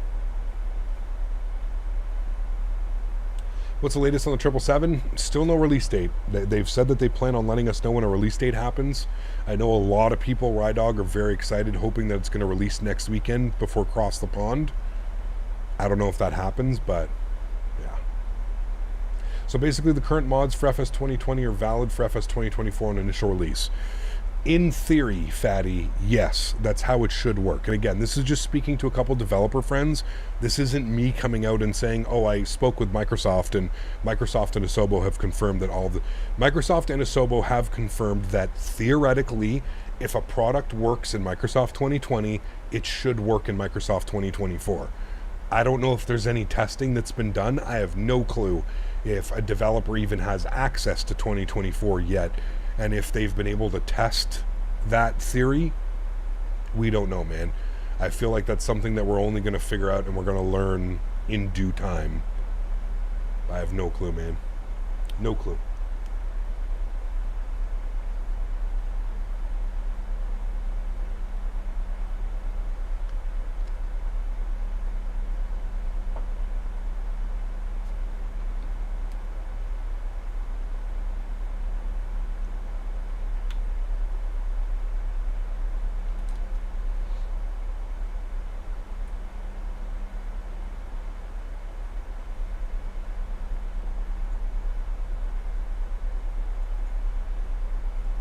Sexy wingtips? It is. Beautiful. Dude, you go old school and fly the DC-6 across the pond? Ugh. No. No, thank you. Winds in Luton, 270. 21 gusting 31. Hey, man.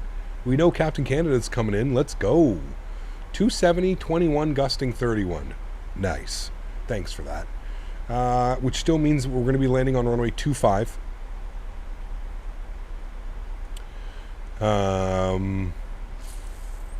Let's plan for the ILS approach.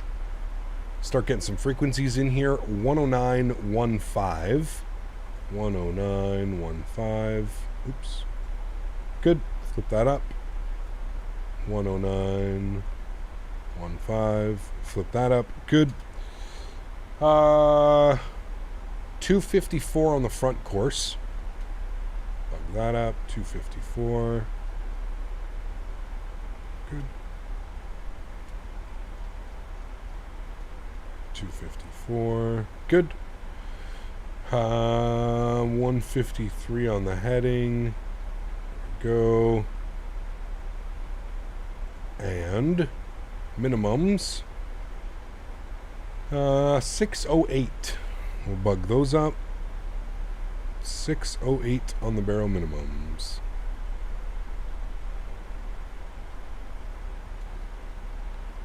Alright, there we go. 608 is set. Beautiful. I doubt the 777 will release for Cross the Pond. Didn't PMG say it would give a 2-week notice before release? Correct. Yeah. I don't know about 2 weeks, Rydog, but I know that they said they would give us a time frame. Yeah. They got him flying the 310 for this flight. See, there you go. Sturdy.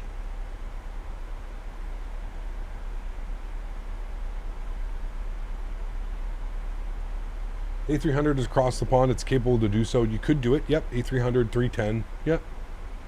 Cap, do you think that with 2024 everything will start from scratch? What I mean is, do you think we'll have to do Sim Update 1, World Update 1, and so on? I don't know what they're going to do, Diego. Most likely, but I don't think it's going to be in the same cycle, Diego. I think what they're going to do is they're going to take the simulator in its current state right now with all the Sim Updates and World Updates, bring that to 2024, and then, you know, as they continuously get more data and they're able to develop certain regions and areas around the world, yeah, I think that they'll continue with like world updates and city updates and stuff. What refresh rate would you recommend with a 1660 NVIDIA graphics card? I mean, it depends what games you're playing, Oliver. If you're playing like Call of Duty or something like that, I'd say go with like 144 hertz panel or 120 hertz panel or something like that. But if you're just using it for flight sim and stuff like that, a 60 hertz panel is perfectly fine. Hey Cap, how's it going, dude? Coming to you from Luton, my side of the pond. Dally, what's up, my man? Good to see you, dude. Welcome back. Hope you're doing well. Going into London, Luton, iniBuilds. London, Luton. Yes, sir. Doing some Ryanair. I've wanted actually to do some Ryanair out of Dublin for quite a while now. Been thinking about doing this for a little bit, so it's good to be able to get back down out of Dublin. And what a better way to do it than like about a 50-minute flight over to Luton, right? Got the new iniBuild scenery. Perfect. Does not feel like almost 4 years since Microsoft was released. I agree, dude. I agree, my friend.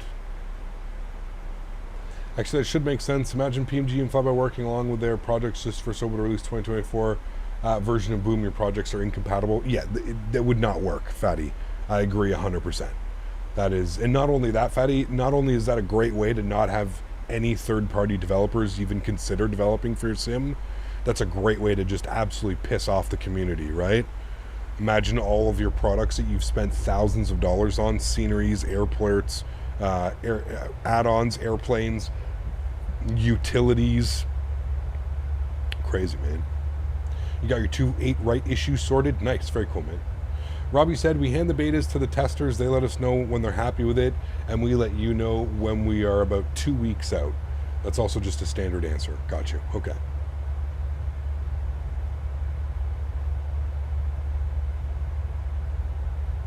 I mean, the ProSense, you have Microsoft settings like 50. Sorry, what do you mean by ProSense? I don't know what that means, Oliver. I'm sorry, man. Is that Detroit? God, I hope not, Matthew. We're way out of line if we're over in Detroit. What they said is they want to make the footprint of Microsoft much smaller as it is right now. All the world updates will be in the cloud, for example. That'd be great. Yeah, because like, I mean, what's the size of this simulator installed right now? Base? I think it's like what, 500 gigs, 400 gigs? It's absolutely massive. 120625 for us, chat. And that is going to be Stansted Approach, I believe. Who was that? It is Stansted Radar. Very nice. Cool. Tune to them. They're giving us a call. Stand radar, very good evening, Ryanair 6 Tango Papa 17000 descending. Ryanair 6 Tango Papa, stands to the radar, information Charlie. Vectoring ILS approach runway 25, report the aircraft type. Alright, we've got ATIS information Charlie. We'll expect radar vectors, ILS 25, and we are type 737-800. Ryanair 6 Tango Papa, thank you. Descend flight level 70. We'll descend flight level 70, Ryanair 6 Tango Papa. Alright, down to flight level 70 for us, which is good. Thank you, and Ryanair 6 Tango Papa, leave Finma heading 090 degrees. We'll leave Finma heading 090 degrees, Ryanair 6 Tango Papa.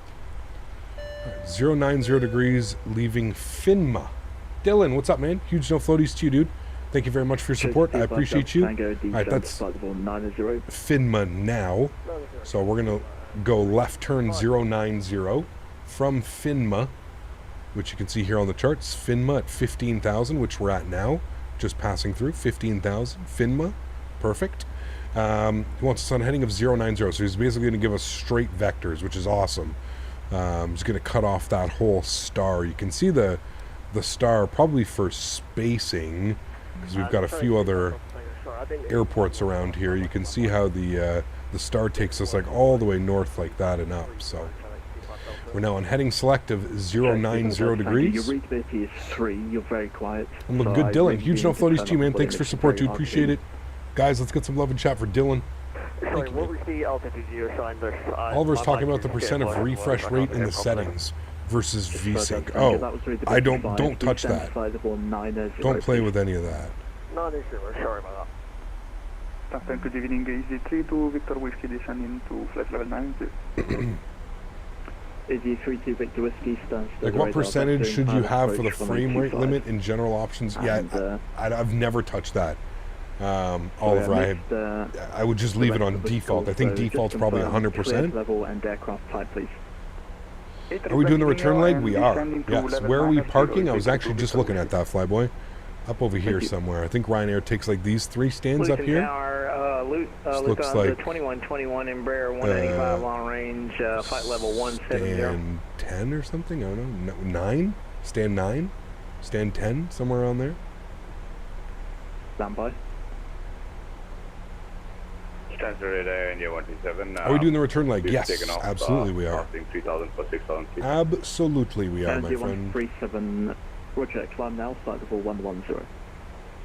Climb now, flight level 110, near 127. Been ages since I joined your streams, got baseball and work and my dad right now. Work with my dad right now, so I'm a bit busy. No worries, dude. I always say it, man. Life comes first, followed by what? Captain Canada streams. Life is always first, though, man. Radar. Respect vectors, ILS approach, runway 25. When ready, descend, flight level 150. Expect runway 25 and vectors in 25, and then descend. I always feel like I'm pitching up too much on takeoff, but not enough according to the FD. What is typical takeoff pitch? Depends on the aircraft, Steve. I would just follow your flight directors, man. I know sometimes it, you know, it'll look like you're going like 10 degrees, 12, 15 degrees. I just trust it. 40 degrees. Bob Tech. Love to see you fly to Cork again. The 2 go-rounds were insane a few months ago. Yeah, that was crazy, Dylan. Just keep out Delta Tango, flying 225 and descent. That was a busy day of flying. Those winds were no joke into Cork. Traffic 25 Delta Tango heading 225, altitude 80. Right, we're on vectors. It's funny, if you actually look at the flight plan here, Chad, as well. 6 Tango Papa, 30 miles, descent of altitude 5,000 feet, QNH 1019. 5,000 feet, 1019, Ryanair 6 Tango Papa. Alright, we can program 1019. Romeo 1 ready for departure. 019, good. If you actually look at the flight plan, this is pretty much exactly what happened to them as well. There's the right turn that they made, and then you can see it's just radar vectors down and in. That's essentially what we're getting right now. Instead of us flying all the way north and then down like that and down, you can see that's exactly what's happening. 27 miles, descend 5,000 feet. Flew Southwest Freedom 1 last night into SDF in the sim. Hey, nice, dude. Very nice. I saw you and Mopar were flying, I think. I was going to join, dude, but my throat was killing me. Descent flight level 70, easy 32. Also, I have my PFD display blurred a bit in the A320s. I don't even know how to fix that. What are you running for your anti-aliasing? That would be the big one.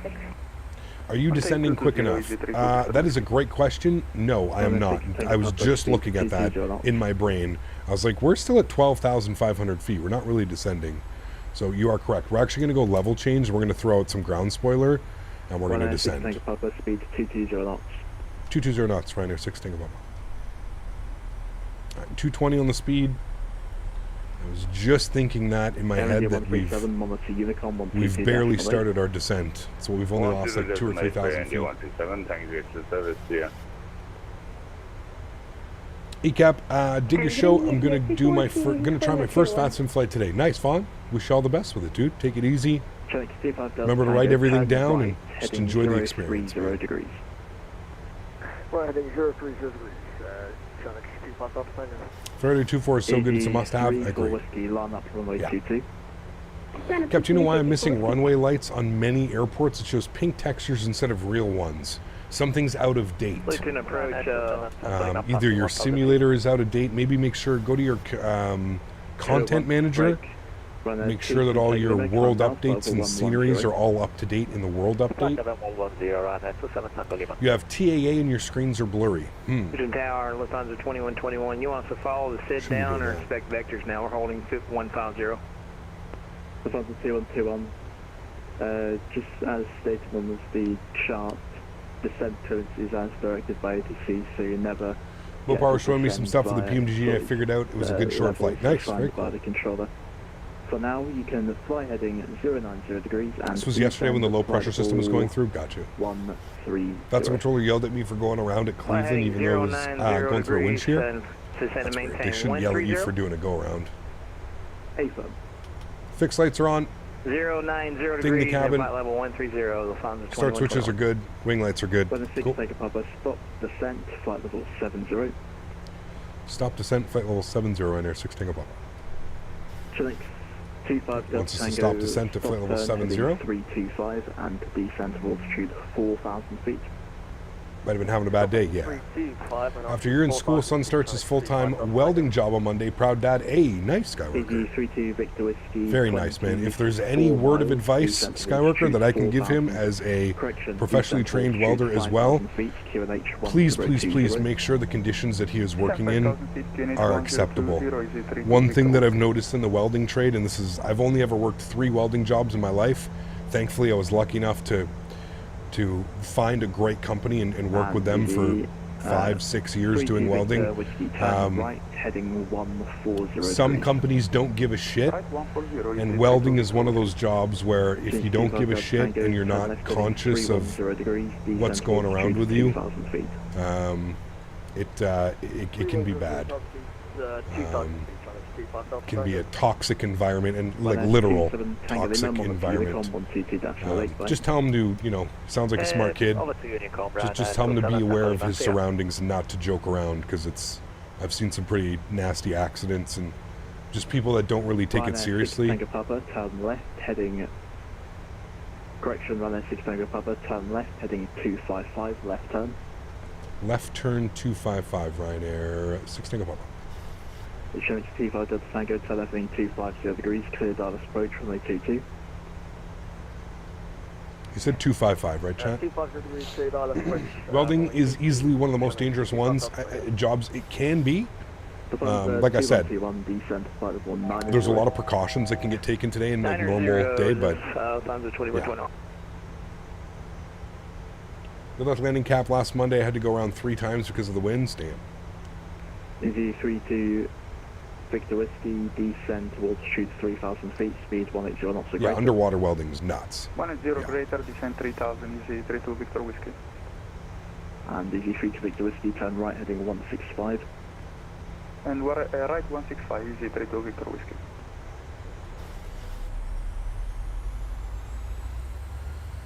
Always do risk assessments and weldings? Yeah. We'll definitely make sure he thinks it's a safe environment. Yeah, absolutely. Easy 34 Whiskey, runway 25. Make sure, tell him to make sure he vents. Make sure he's got the, I don't know what type of welding he's going to be doing, Skywalker. Do you know? Is he going to be doing like stainless, aluminum? Is it just like regular steel construction? Is he going to be out on the field? If he's going to be like inside, make sure that he's got, you know, sufficient extraction and... Ryanair 6 Tango Papa, now 28 miles, descent to altitude 5,000 feet, QNH 1020. 5,000 feet, 1020, Ryanair 6 Tango Papa. Alright, level change. Fabricating inside, nice, okay. So he should be good. Also, if there's anything that I can highly suggest Skyworker, I don't know if he has one already, get himself a good welding helmet. Spend the $300, $400, $500. Trust me. It is a world of a difference. 3-2 Victor Whiskey, turn right, ding. Get himself a nice like Miller-matic, a nice Hobart. I had a Hobart hood and a Miller-matic welding mask, and both were absolutely fantastic. Yeah, big time money, dude. Yeah. Right turn heading 280. Expensive. Expensive. But worth every penny, man. Worth every penny, trust me. Especially if you get like a one of the good ones, one of the auto darkening. Yeah. How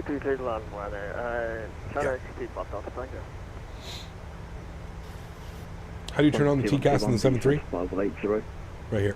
80, found the 21. TRA. On the 2121, maintain speed 220 knots. 220 knots. Wait, we're going to school for college for aviation next year. Nice, very cool, Dylan. Very cool, man. 53 for whiskey, report passing altitude, maintain 4,000 feet. Remember, guys, if you are enjoying the content, don't forget to smash down the thumbs up. I think we can hit 200 likes before we get down on the ground. That would be absolutely fantastic. If you haven't done so, do me a huge solid. Don't forget to smash down that thumbs up. He's going to give us a left turn here in a second, and probably down to 2,000 or 3,000 feet.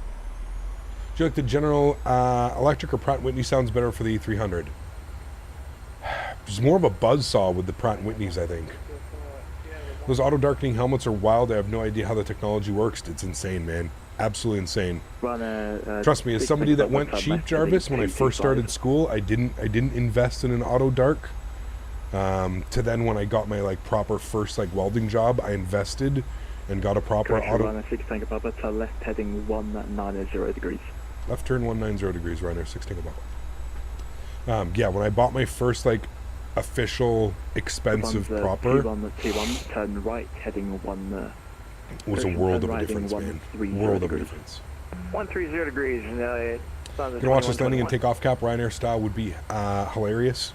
Easy 3 to Victor Whiskey, no ATC speed, runway 25, clear to land, wind. He's got to give us a little bit lower. I don't know if he's giving us lower, but he give us 5,000. Free speed, runway 25, clear to land, easy 3-2 Victor Whiskey. Runway 6 Tango Papa, descent to altitude 3,000 feet, speed 180 knots. 3,000 feet, speed 180, Ryanair 6 Tango Papa. 3,000, let's descend, 180. With that, I'm going to go flaps 1. Help with our speed. I'm also going to get a little bit of ground spoiler out for now. Bring that speed back. We're descending at about 700 feet per minute to remain on the glide path. That's the goal right now. 2121, descent to altitude 6,000 feet. But you're going to pop up saying smooth landing, even though there's an upside, upslope in Luton. Maybe. 6,000 feet, 1019. Yeah. Like I said, never really trust those landing rates. Alright, 6,000 feet, 1019, pounds at 2121. Easy 340, climb now means climb about the SID restrictions, so climb now unrestricted, flight level 120 please. 340 straight to Mentha. Weather 6 Tango Papa, turn right heading 225, cleared ILS approach runway 25. Right turn 225, cleared ILS 25, Ryanair 6 Tango Papa. Alright, ground spoilers in, speeds are looking good, let's go flaps 5 degrees. Gonna arm our ground spoiler. We're going to arm our localizer. Delta, report your aircraft type and expect vectors ILS approach runway 25. We're expecting vectors runway 25, aircraft at A321 near. Connect 235, Delta Tango. You see Loc is armed. Beautiful. Should be making a right turn here momentarily. ILS today? Yes. ILS 25. Lima left 120, F121, turn 30 time. When will streamers start streaming the 777? I have no clue, Patrick. Your guess is as good as mine, man.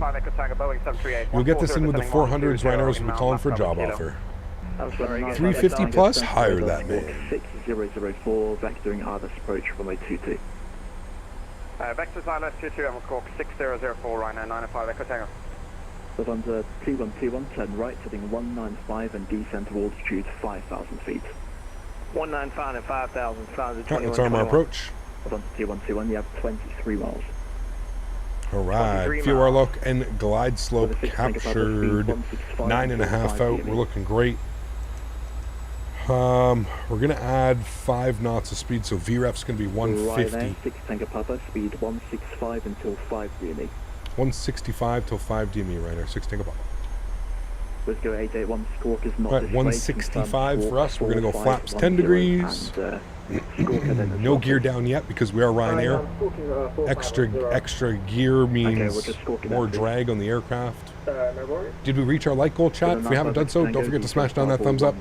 200 likes before we get this bad boy down on the ground. That would be much appreciated. I do not think we have...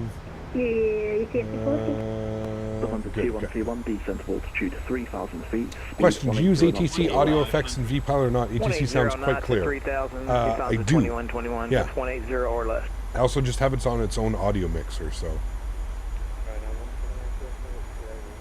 Alright, chat. 6 miles out, 2,500 feet. Let's go gear down. Flaps 15 degrees. Pretty much unreadable. And in a mile and a half, we'll get fully configured with our final approach speed of 150 on the knots. With go 861, yeah, reset my score because it's showing up. 200 likes or go around. Ooh, it's pretty busy. I don't want to do that to the guy if I don't have to. Alright, there's 5 miles, chat. Let's go final approach speed 150. Let's go flaps 25 degrees. 25 clear to land, wind 270 degrees, 2 knots, gust 31.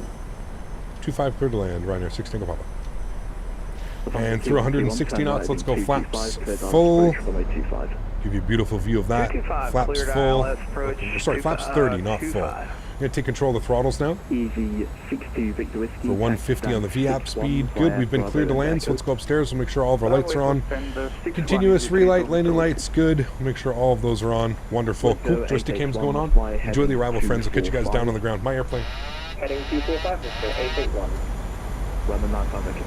Sounds right. Let's have some fun, shall we?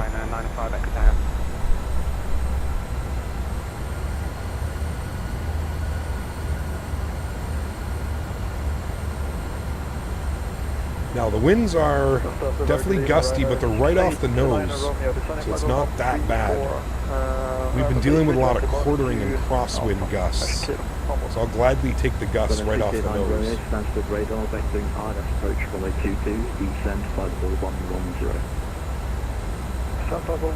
It's actually pretty steady right now, just at like 20, 24, 23, 25 knots. Pretty steady on it. 1,000. Here come the gusts now a little bit more. We're up to 26 now. Watch our glide slope. We're getting a little bit high on the slope. We'll bring the nose down ever so slightly. Back on track. There we go. 2 white, 2 red. A little bit of power. Again, if you're struggling with this aircraft, it's very much pitch to power aircraft. So if you're, you need to lose a little bit of altitude, just pull the power. If you need to gain a little bit of, just add some power. It's very much a pitch and power type of aircraft. 165 or less, so down to 2121. Definitely feel those gusts now. We're up to 29. 400. Speed's getting a little bit low. We'll watch that. Because of that wind change. Now we're up to 24, gusting 29. It says we're 1 dot below, but I'm going off Pappy's. Happy say 2 white, 2 red. Wide slope. Nah, don't worry about that, chat. Shut him up. 2 white, 2 red. We're perfectly fine. 1 minimums. Continue. 40. 20. Cut the power. 10. A little bit of flare. Hold it. Hold it. Correction. I did the same thing last time into here. Nose down gently, reversers are out. Yeah, I don't know, man. There's something weird going on with this airport, the way that the airplane interacts with it. 70 knots, reverser stowed, we'll make the first exit. I feel the airplane does something weird when it comes over the numbers like that. I don't know. I did the exact same thing into this airport when we flew the A320 into here as well. It's like it's hard for me to describe what it does. It just, the airplane feels like all of a sudden super floaty coming in over the numbers. It's a little bit weird. A little bit weird. Should have been a go-around? I don't think so. I think we were in the touchdown zone. I don't think so, but again, I don't know, man. I'm not really too concerned about that. I believe we were in the touchdown zone. We might have been just outside the touchdown zone. I'm not quite sure. We'll have to go pull the tapes, but felt like we were in the touchdown zone. Runway 22 for takeoff. We have vacated up onto hotel. We're sitting hotel 1. We'll call. Approach Ryanair 6 Tango Papa Hotel 1.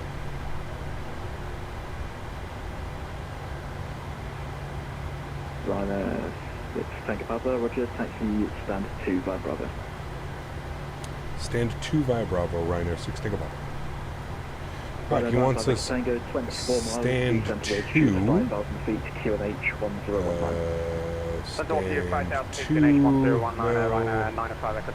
your information, where is stand 2, chat? radar instead of Stansted radar, despite the call sign being different nowadays. Yeah, I guess old habits die hard. Stand 2. You don't have to go that far. Nice. Flaps are clean. Ground spoilers are cleaned as well. We'll go and get the landing lights off. Good. Runway turnoffs can come off. APU can get spooled up. Strobe lights are off. Wing lights are off. Engine start switches are off as well. Auto brake goes off. Good. I believe the runway dips, so that would explain the floating-like feeling. It's weird. It's weird, man. Maybe it's just me coming into Luton. I don't know. Like I said, it's...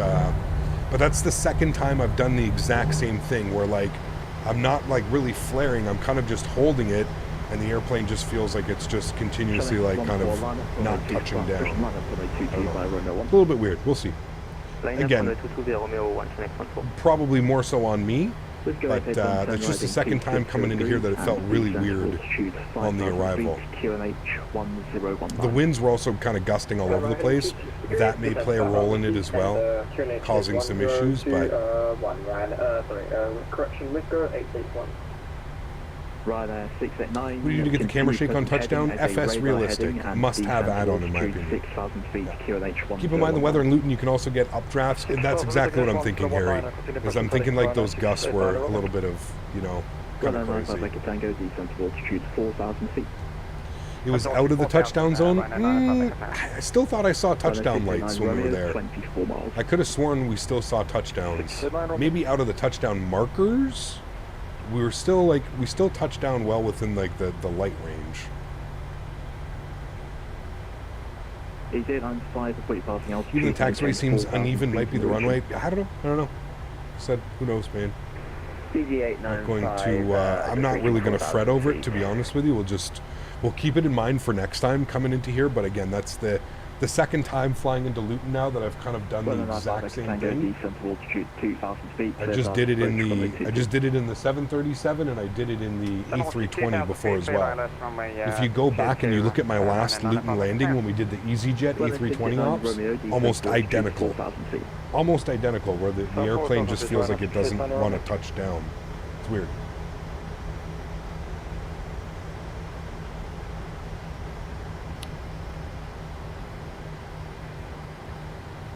Alright, get ourselves into the stand.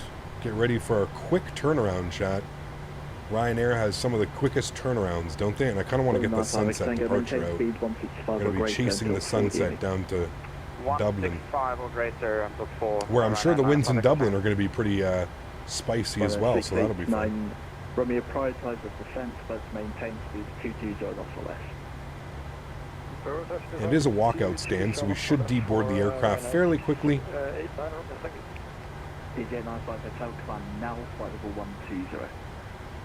flight level 120. Alrighty, there we have it. Good. Park brake is on. Upstairs, APU gen is on. Good. APU bleeds are on. Good. Engine number 2 is off. Engine number 1 is off. Wonderful. Anti-collision light is off. Wonderful. Isolation valve is open. Probe heat's off. Hydro pumps off. Yaw dampers off. Fuel pumps are off. And anti-collision light is off. There we have it, friends. Beautiful flight. Oh, we're getting a dance. Hey. That's how you know it was a good flight, chat. Let's go and request deboarding. Beautiful. Good. We'll go ahead and jump outside the aircraft. We'll have a little bit of a look-see. And we shall watch the deboarding process, shall we? We shall, friends. Cool. Let's watch the deboarding process, and I will throw on some tunes. And we will get ready for our return flight to Dublin. Cool. EGGW over to EyeDoc.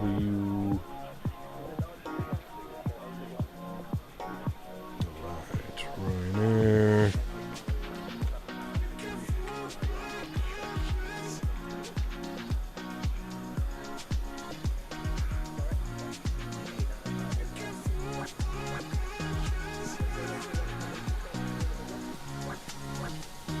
$169 passengers it gave us, chat, for the return flight. Almost a full airplane.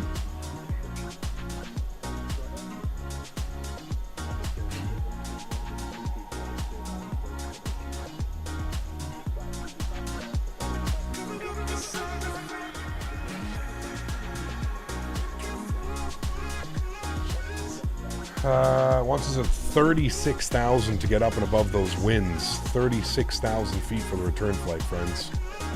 Good, cool. That's done. That's all set. Beautiful. 25-minute turnaround with Ryanair is insane. Oh, you know what we forgot to do?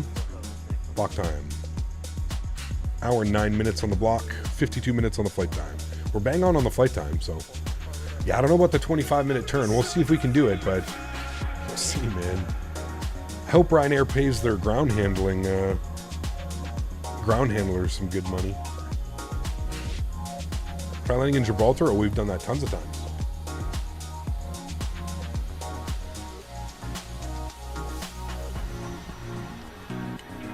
Gearing up to fly the old 300 back across the pond to JFK. Came over yesterday, excited. Nice, dude. Enjoy your flight. Ben, what's up, mate? Good to see you, dude. Welcome back. Hope you're doing well.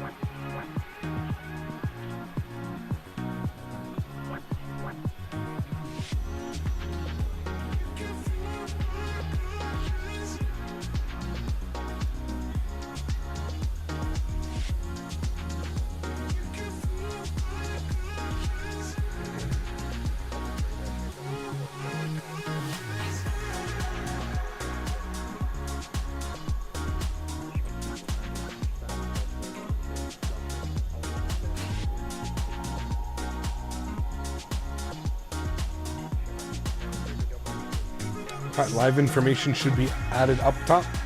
What did SimCool go? I just closed it, Keenan. Sorry, man. I should have taken a look at it.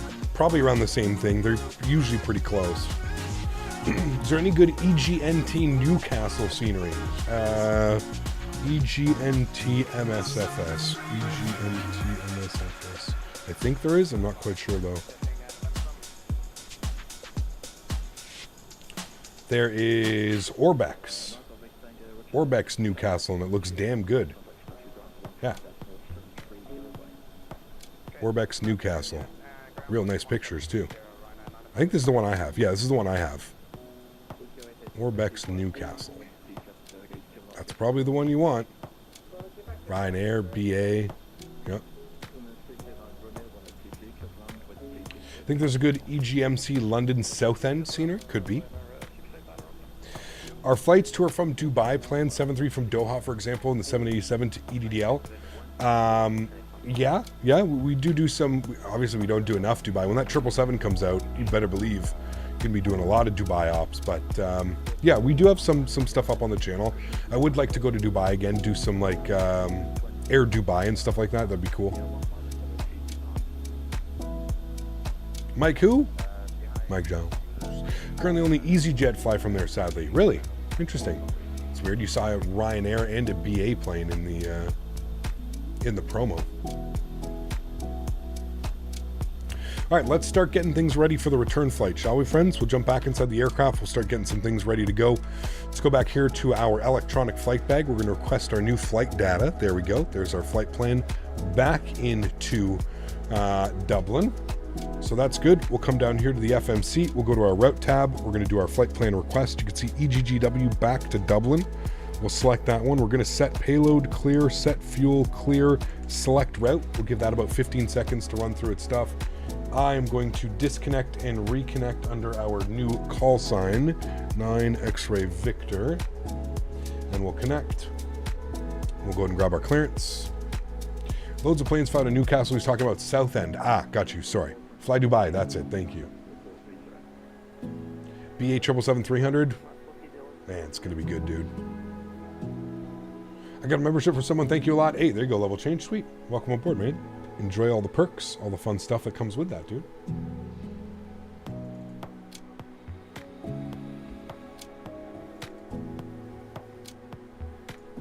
All right. Gonna get this ready. Stansted radar. It's going to be only 2 Bravo departure. Hopefully, we'll see. Actually, we can go here too. We can go flights, unload, import, sim brief. Good. Plan for there. Good. We will then go to here. Throw that into there. Michael, thanks for support, man. Getting a gifted membership from Mr. Davis. Davis, thank you, dude. Appreciate you. Huge no floaties to you, my friend. Thank you, thank you, thank you. Incredibly kind. Aero Italia was supposed to launch from EGMC, but they canceled it. There we go. Interesting. Route uplink is ready. Let's go ahead and load. Route uplink is loading. We'll give that a second. Then we'll execute it. Cap, howdy Cap, good to see you again. Thoughts on the FSS E-Jets? Not up to my standards right now yet, dude. I know V1's been flying them and he's been showcasing them, and you have to understand, dude, it's a little bit different when you have like a real world trained pilot on that specific aircraft. I'm pretty sure they could make a polished piece of shit look good flying through the air. They're just good at what they do, right? V1 is a great pilot. He's good at what he does. So for him flying the FSS E-Jets, I think it just comes natural. I think for a lot of us who kind of just like expect certain things out of a payware airplane, it's just not there yet, man. It's not there. I hope it gets there. I hope that, but in my personal opinion, I wouldn't be touching it until it gets at least a custom FMC and a custom autopilot. In its current state right now, it relies too heavily on just native assets, and that just makes for an extremely watered down experience. If I'm going to spend $30, $40, $50 on an airplane, I at least want a little bit of effort to go into it, right? These guys, I don't know, again, I don't want to like be pointing fingers and doing stuff, but it's been in development for 1.5 years now. They didn't make the external model. They didn't really make the internal model. What the hell have these guys done in 1.5 years, man? So it's kind of scary to think about how little has been done to the airplane, and I would be waiting, man. Before I give them any more money or before I support their projects, I'd be waiting to see if they actually fulfill what they promised. And that was by the end of this summer, we're supposed to have a custom FMC and a custom autopilot. When it gets those 2 items, I can see it being a great airplane. I can see it being a lot of fun, but until it has those 2 things, to me, it's just a regular default payware airplane that should not cost what it costs. And again, that's just my opinion. V1 may have a completely different opinion, and that's perfectly fine, right? Opinions are exactly that, the opinions of the content creator. That's it. I don't know why FSS had to ruin the rep by posting half misleading videos and then releasing shit. Well, the other thing that gets me about them is thing that gets me about it is they went ahead and released the E175. No custom autopilot, no custom FMC, nothing that like really everybody wanted from them. And then they went and they released another airplane. They went and charged you more money after like not even giving what they should have given in the I don't know, dude. It's kind of crazy, man, to be honest with you. I I don't understand the logic behind that. It just doesn't, to me, that doesn't make sense. To me, that just shows that you're greedy for money and you need more money. If you're, you know, you're trying to release a new product when your original product hasn't even broken ground yet, that seems like a major red flag to me. So, I don't know. Again, I'm just giving you my opinion. I don't wish any ill will. I bought the 175 because so many people had reached out and said, like, it's actually somewhat decent. It's okay. And it is. It's not like it's a terrible airplane. It's fun to fly, but it's just missing too much for a pay-wear title. There's no way that it should cost whatever it costs, 40, 50 pounds, whatever it is. There's no way it should cost in its current state. No, doesn't deserve that.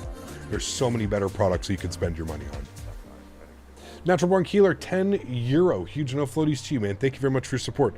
Truly do appreciate you, dude. That's incredibly kind. Thank you, thank you, thank you, man.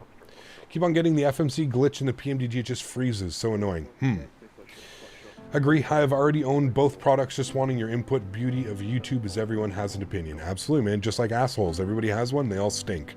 It's a famous saying we have around here.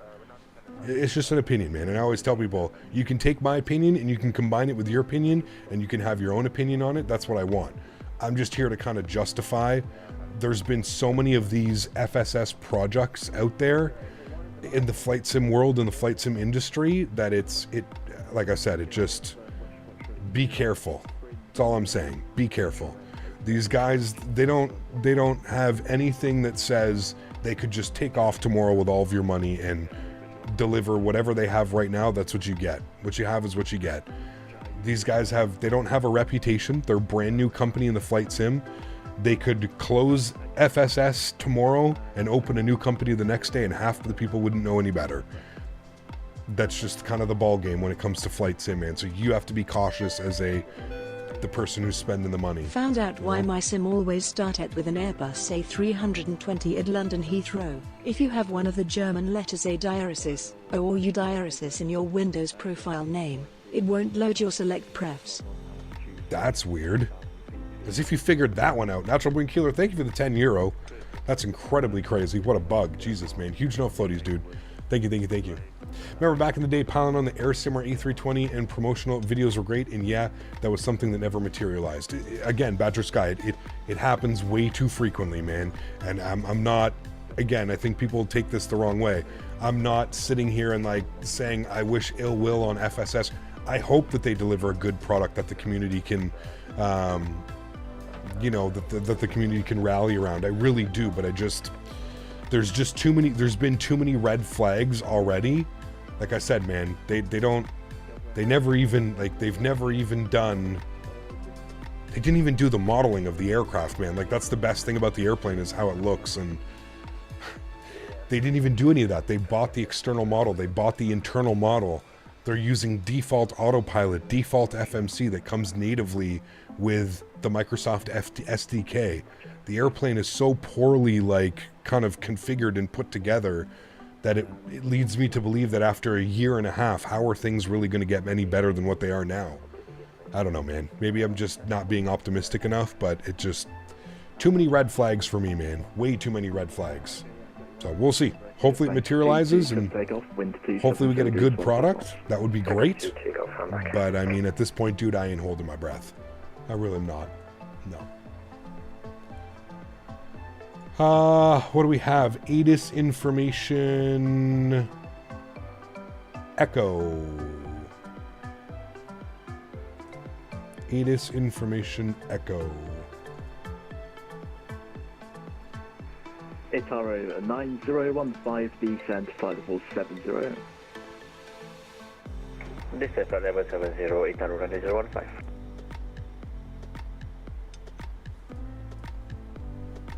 Radar, hello again, Ryanair. 9 X-ray Victor, ATIS information Echo. Type 737-800, stand 2, IFR clearance back to Dublin, please. Ryanair 9 X-ray Victor, Stansted radar, cleared Dublin. Only T Bravo departure, squawk 1071. Cleared back to Dublin, only 2 Bravo departure, squawking 1071, Ryanair 9 X-ray Victor.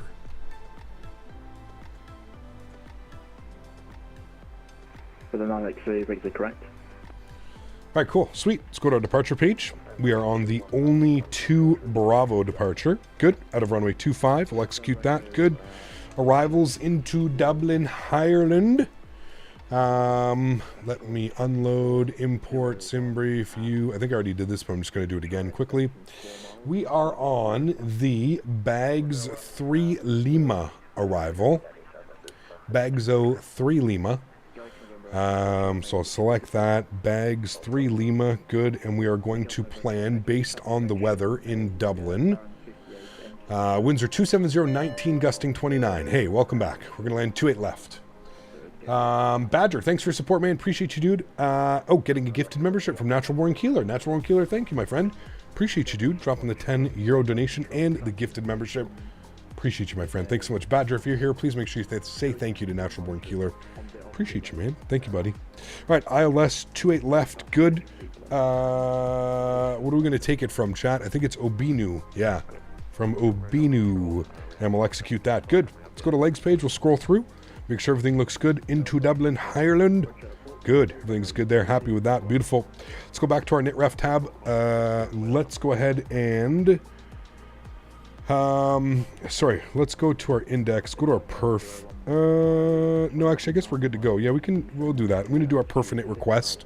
I'll let all of that take care of itself down there. We can jump outside and see the aircraft boarding once again. I'm going to reset block time, reset flight time. Good. Everything is set there. Perfect. Kelmo, what's up, man? Good to see you, dude. Welcome back. Hope you're doing well. Welcome, welcome, my friend.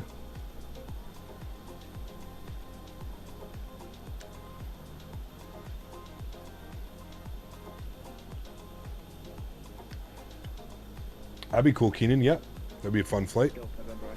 Absolutely would be.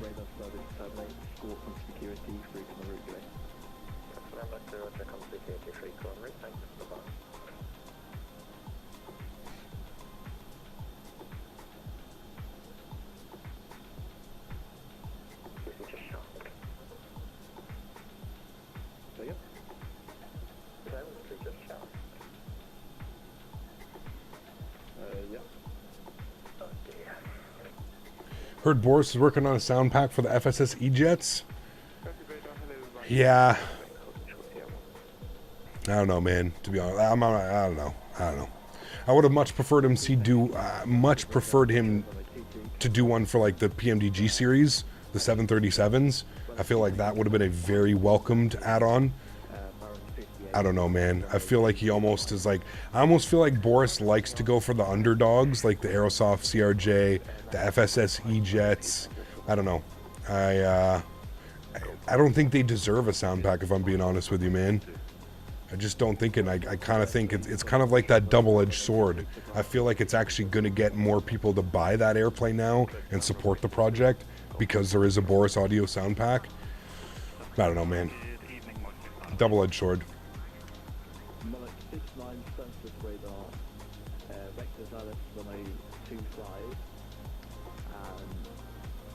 You're trying to figure out, Dylan, if you go here, click on the little money symbol, you can buy a super chat, and then I think you can change the price to anything you want, $7.38 right there. You just put it right here like that. Not saying you have to, but that's how you do that, man. If you're on your phone, it might be a little bit different. I don't know if you're on your phone or an iPad or something like that, but...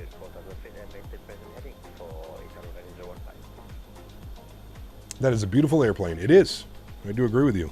Okay, let's jump inside. Our perf index is ready, so we're going to start loading that. 0 fuel weight 60.7, reserve 2.4, cost index 70 on the return chat because of that high wind. We're going to 36,000, I believe, was our cruise. I'm just going to confirm that on SimBrief before I punch that in. 36,000, correct, was our cruise level. We're going to expect winds 252 degrees at 103 knots, so basically a headwind of 103 knots. Nasty. N1 percentage, let's grab our performance numbers back over here. Performance, good. We are departing on runway 25 out of London, Luton. We're going to import from aircraft, good. We're going to import the live weather, good. And we'll go ahead and calculate our V-speeds.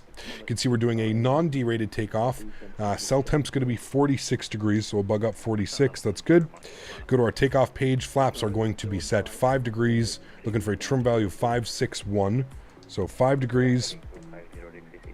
Trim value 561, CG 19.2, and then we've got our V speeds 40, 42, 47. We'll confirm those 42, 42, 47. So pretty much the same thing. So 142, 142, 147. Beautiful.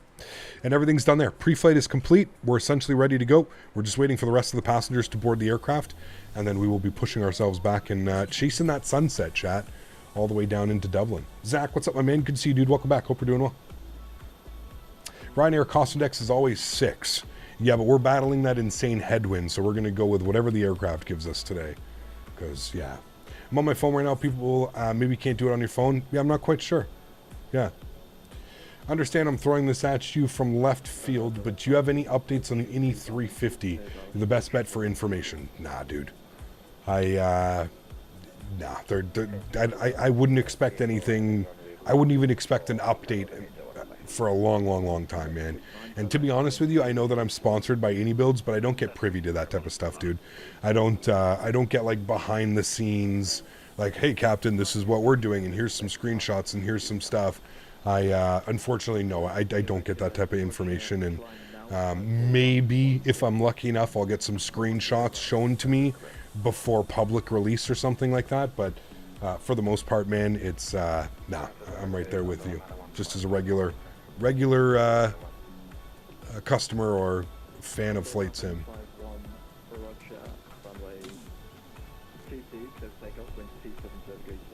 Flyboy dropping the 738. Huge no floaties. You says it can be done on your phone too. See, there you go, Flyboy, my man. Thank you, dude. Appreciate you. Maybe has to figure it out, but hey, regardless, thanks for your support, Flyboy. Appreciate you, man. Cap, is ATC AI or real people? I always use real people ATC. You can put exclamation point VATSIM if you're looking for a link to what I'm using.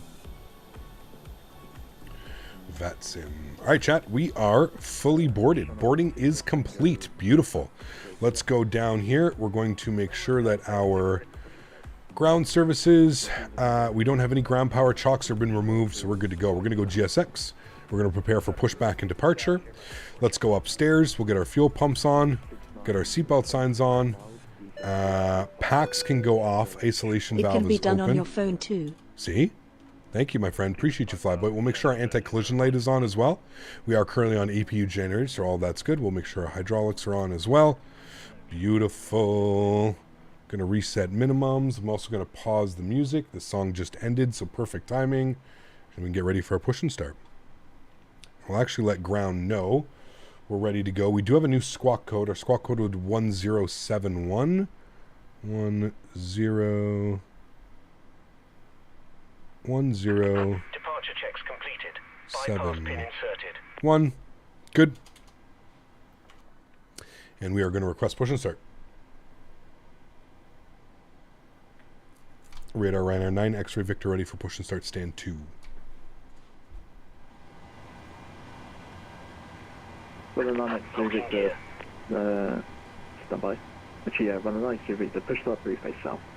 Push start approval, face south, thanks. Ryanair 9, X-ray Victor. Alright, beautiful. I'm going to flip over our ILS frequencies as well. We don't need those in. Good.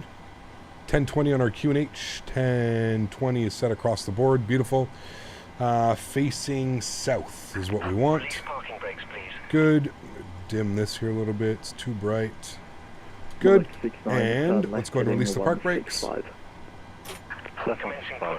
Start our block time. Upstairs, packs are off, APU bleed, pressure is on, good. Engine number 2 over to ground. Let's enjoy, friends, this engine start. Dylan, my man, dropping the 10 bone. Just couldn't figure it out, so we'll just pretend. Technology bothers me. Have a great day, Captain. Dylan, thank you, man, for your support, dude. Nonetheless, we'll pretend it's $7.38, even though it's more with the $10. Thank you, man. I appreciate you, dude. Thank you, buddy. And 2%, there's 25%. Oh, I missed it because we got a GSX profile. 25%. Bring you guys over here for engine start. Enjoy. Just departed Sangster for Atlanta in the Phoenix 320 for some Delta ops. Ooh, that's a good flight. I like that one. I like that one. Is that a hotel right there, chat? That'd be a pretty cool hotel. Do some nice plane spotting. 169 descend to altitude 3,000 feet. Natural Born Keeler dropping the $4.20 donation. Huge no floaties to you, my friend. Thank you, dude. That's incredibly kind as well. I appreciate you, my friend. Thank you, guys. Let's get some love and chat for Natural Born Keeler and Dylan and Flyboy coming in with the love, man. Thank you, guys. Appreciate it. Do we receive 25-minute on the turnaround? Good question. I don't know. I feel like we're close. Airborne with Micah. I should have timed it. I feel like we're real close with that one. Let's go ahead and spool up engine number 1. Not quite sure where they're taking this on this pushback, but that's fine. Couldn't figure it out, so just pretend haha. Technology bothers me, lol. Have a great day, Captain. Appreciate you, dude. Set. Germany legalized marijuana, kinda, so 420. Hey, there you go. Good job, Germany, finally. Coming up to the 20th century. Huge no floaties to Germany. Huge no floaties to Natural Born Keeler. Thank you, man. Appreciate it, dude. Thank you. We got Flyboy dropping another $7.38 dollar donation. Thanks so much, Flyboy. I appreciate you, man. Thank you. Incredibly kind. Appreciate it, dude. Let's smoke for Germany. Zdrave. To your health. On behalf of Dylan.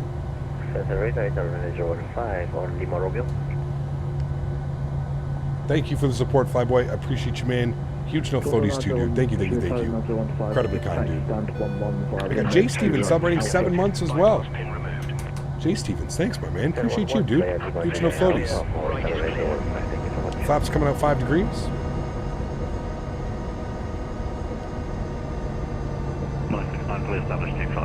Still can't decide on the Airbus with a Boeing pack for my sim. Any thoughts from you? I'll put it this way, Captain Nolan. It's easier to fly a Boeing with a joystick than it is an Airbus with a yoke. So based just off that fact that you can fly Airbus and Boeing with a joystick, I would go with a joystick setup. That's my simplest way of putting it to you.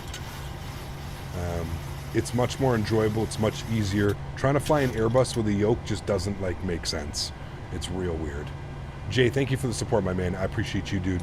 Let's go and get our engine gen 1 and 2 yaw dampers, probe heats, isolation valve, auto, PAX, auto, APU bleed goes off. We're going to 36,000 feet today. And airport elevation 243 feet. So we'll go 250 on that. Engine start switches over to continuous, APU goes off, taxi lights on. I'm ready to go. Back in the day, Kyle landed on Aspen with an A320 with a yoke. Correct. And then went and blamed the airplane. Oh, man. The station starts the radars closing. No flight AC available. 102 to come on TT decimal 8. Starts the radars closing. 102 to come on TT decimal 8. Starts the Good evening. Thanks for HTC, man. Alright, over to Unicom. He's off. Park brake's off. That makes my job significantly easier. Let's go. We're on the taxi, chat. 147 on the speed. Good. We're going to go runway heading, which is going to be 250. Initial climb, I'm going to bug up. I think it's 6,000 on the initial climb. Yeah, 6,000 till Olney. So we'll bug up 6,000. Good. Did we do block time? We did. Block time of 4 minutes for that pushback, Dan. 4 minutes and we're moving.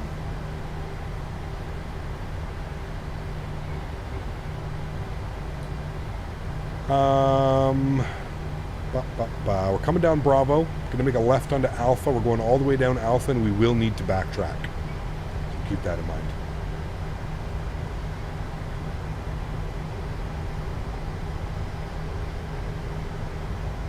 If I remember correctly, a while back, you talked about your journey as a content creator. I believe you said that you streamed to less than 10 people for over a year when you first started. Absolutely, man.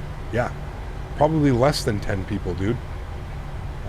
I can remember in my brain the days that I... 2 miles, 125. I remember breaking 50 concurrent viewers for the first time I remember having 100 concurrent viewers for the first time. I remember having 150 concurrent viewers at the first time. It was, I remember the day I broke 25 people watching a landing, and I was like, wow, this is crazy. I have 25 people that are like actually interested in me flying this airplane right now. It's pretty crazy, man. It's kind of like a surreal experience, to be honest with you. Very, very, very grateful, and I'm able to, you know, the beauty of YouTube is you can go back and you can look what it was like, you know what I mean? It was, you know, it was to see the progression of streaming as well, from like using like an old shitty computer to like a, you know, a 15 FPS webcam and a headset microphone that you're just screaming into, and having no green screen and just like an open bedroom, and sitting there drinking and smoking on stream, and smoking cigarettes, drinking energy drinks, just going crazy.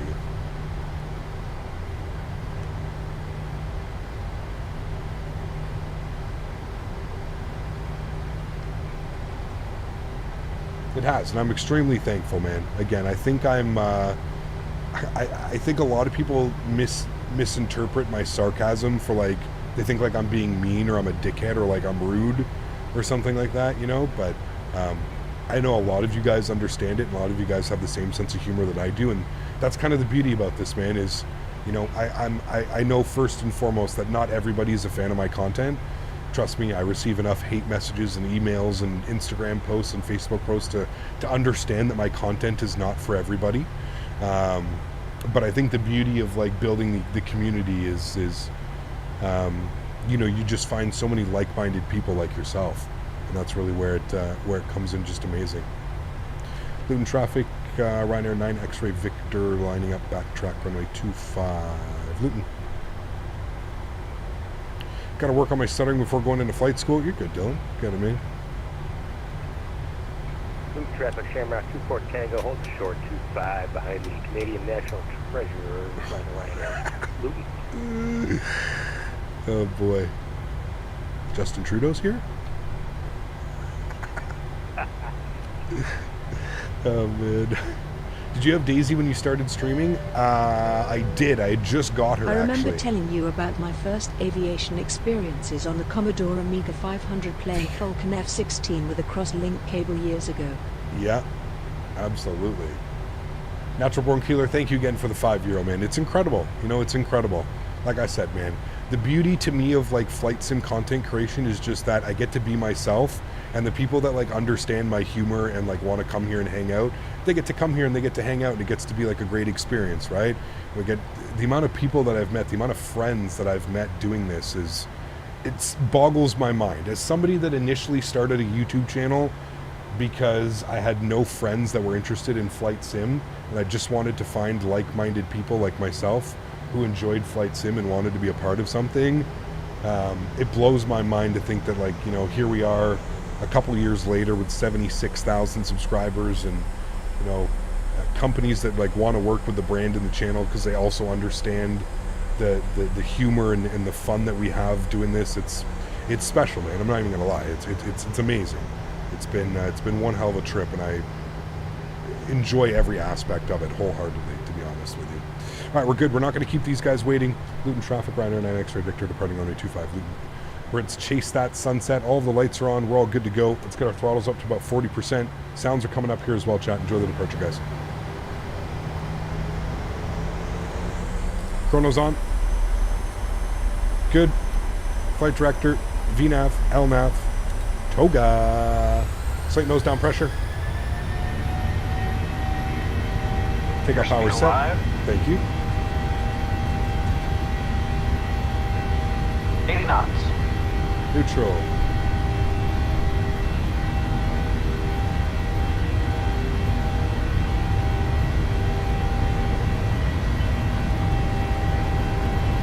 Rotate. Rotate.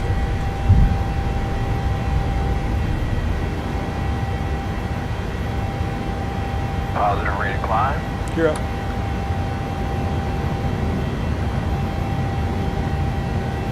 Follow our flight directors. Luton traffic, Shamrock 24 Tango, lining up 25.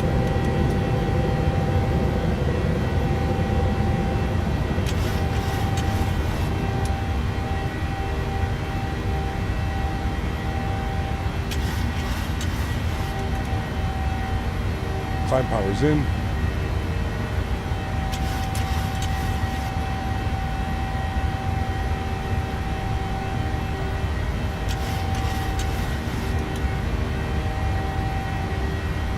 London Center's pinging me. 120025. Give me a sec, chat. Flaps up 1.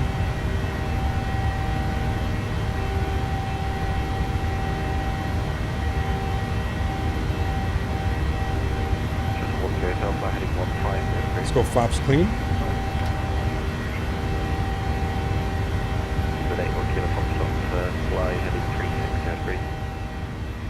Turn the sounds down a little bit.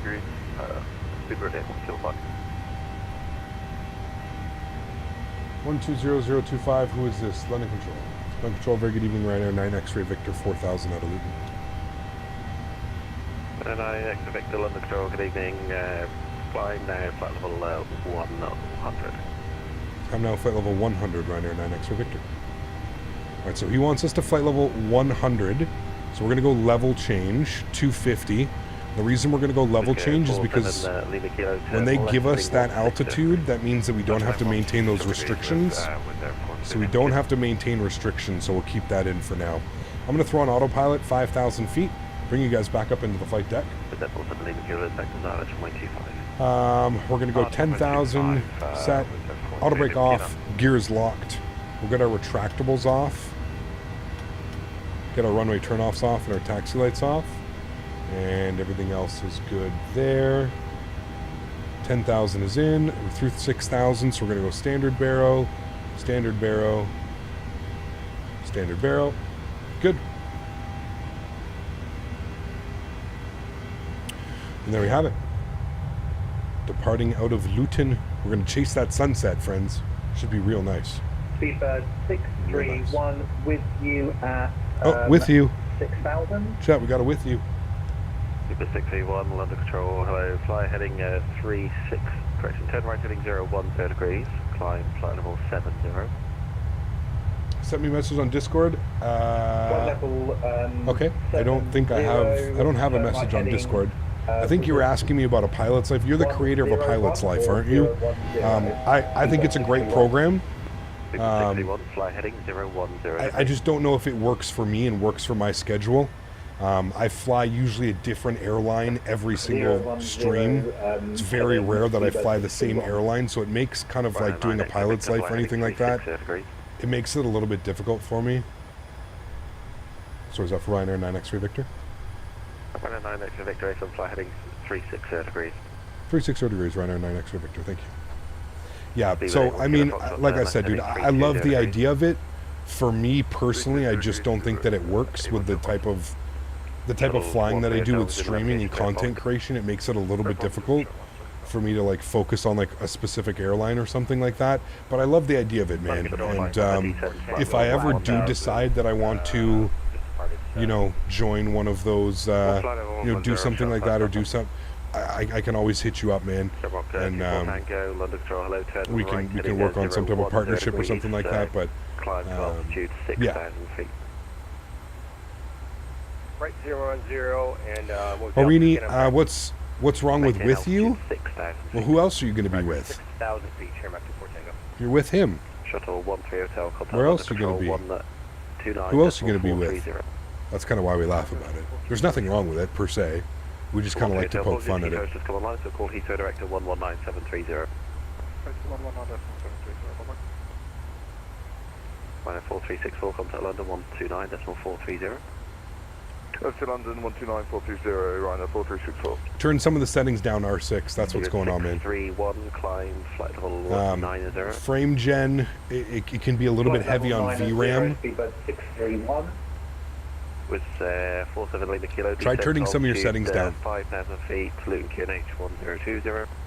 100% agree, Cap. Best part of content creators supporting each other is to spread the great hobby of ours. Absolutely, man. Absolutely. With you is very common. It is, yes. Left heading 320 degrees, climb flight level 360. Left turn 320 degrees and we'll climb flight level 360, Ryanair 9 X-ray Victor. Alright, 3-2 heading, 36,000 on the altitude. I'm going to go level change, 290. Shuttle 9 Papa descend flight level 90. 360. There we go. Beautiful. Belgian Flight Sim Pilot, huge no floaties to you, man. Thanks so much, dude, for the membership. Appreciate you. Thank you, man. I apologize. Flight level 90, shuttle 5 Papa. Because I have 30 FPS with no frame gen, it's fine. Then you're on VATSIM again and it tanks. Yeah. Seems like it's getting, your system's getting a little bit pegged. Speedbird 631. Does altitude intervene do the same as level change? No, not quite. Flight level 240, Speedbird 631. Altitude intervene is if like you end up getting too high on approach or too low on the climb. Usually when you're on a heading, left heading 110 degrees, descend to altitude 3. You're going to want to be on a level change just because the airplane sometimes might not follow the profile up. Our cruise actually, sorry, climb is 336 knots is what it wants. That's a little bit aggressive. Simbit World also gifting 5 members to the channel. Incredibly kind. Thank you very, very much for your support, guys. I truly do appreciate that. Again, I apologize it doesn't kind of like fit my model of flying, but like I said, I've seen it before. I know that a lot of people have really enjoyed Pilot's Life. In chat, if you're interested, you guys want to like kind of make your virtual flying a little bit more fulfilling, check out A Pilot's Life too. I've heard nothing but good things about it. I personally have never used the product, but like I said, I have tons of friends that use it. I know a lot of people that support it and think it's a great program. So if you're looking for something like that, it is a great little tool and a great little product to have. Again, it enhances your flying, right? So I'm heading at 340, climb flight level 240. Okay, flight level 240. Just want to send you a gift for the nice stream. Well, thank you, Simba World. I appreciate you. That's incredibly kind. Huge enough floaties to you, my friend. Thank you for your support. Really do appreciate that. I really want to fly Phoenix A320, but I have to wait for the 4090 because I have low FPS. Makes sense. Worth the wait, I would feel like. The thing is, users are active when their memberships, unlike other platforms, will give memberships to inactive members. Yes, would agree. I feel like YouTube does a pretty good job. Pilot's Life is addictive. I blinked and now I'm at 300 hours. See? There you go. Civil World does a great job with A Pilot's Life V2. Highly recommended. I'm a hired pilot with them. See? There you go. Resume navigation direct to Trent. On navigation to Trent. Tango, November Tango. Ryanair, 9X for Victor. Tango November Tango for us chat, and we'll throw it on to VNav and LNav. There we go, back to climb profiles. I don't like how aggressive it wants that climb though, to be honest with you. I'm going to, what did we say Ryanair's cost index was 6? I'm going to go 6. Short 24 Tango, third left heading 320 degrees. Left 320, show left for Tango. Kept, you update DLSS? No, I don't use DLSS Litos. In the aspect of, I only use the frame gen mod with TAA. I don't use DLSS or anything like that, so no, I have not. I have not updated any of that. I haven't even touched that. Coyotes are moving to Salt Lake. I saw that. Pretty cool, man. Yeah, we should be able to do some cool charter flights now. That could be fun. Cap, not sure if you've done this before on the channel. Have you ever done Ryanair Greek ops in the summertime to Skethos and Rhodes? Yes, we have. With a Delta Mike, A320 Neo outbound lift flight level 370. I love flying to those airports, man. Always a great time. Speed at 631, climb flight level 340. 340, speed at 631. Should do flights of the Ottawa Sens based on where they're traveling. The season's about to end, Mike. We may do some NHL playoffs. Excuse me. May do some NHL playoff stuff like that, but yeah, they're the Sens. I think they have their last home game tonight, and I think they have 2 more on the road to finish. So. Where are we going tomorrow? I have no clue, to be honest with you. No clue. I wanted to do some like TUI jet out of Brussels or something like that, but I'm not sure. I'll have to take a look, man. But I wanted to incorporate Brussels. It's been a while since we've flown in and out of Brussels. Great scenery. Aerosoft Brussels. Beautiful scenery. So we'll see. Red Wings are letting me down hardcore. Yeah, they're definitely not going to make it, man. They needed to get 4 points over the last couple games, and they got 1 point, 1 overtime point, and they lost in overtime. Also, DeBrincat has been playing absolutely terrible, dude. 24 goals. You're paying him $7 million. This guy scored 24 goals, and I'm pretty sure 24 goals in like the first like 40 games. Yeah, absolutely you did, because Washington went up above you. You cannot lose those games, man. Can't lose them. Where do you find the inspiration to fly, on where to fly to your streams? Erin, my Discord, I have a flight suggestion channel on my Discord. It's a great spot for being able to figure out where to fly or what to do. And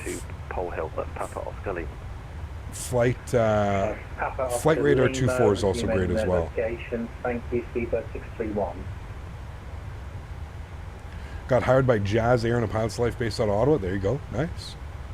Cap, how in the world to get good frames with Radecki Design Newark? I disabled the people, the AI planes, frames are still awful, and I have a good rig. Worst third party. Dude, I don't...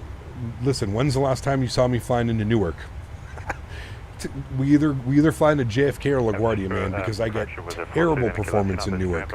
The best thing that I can do, Flight Man, is uninstall any other New York airport that you have.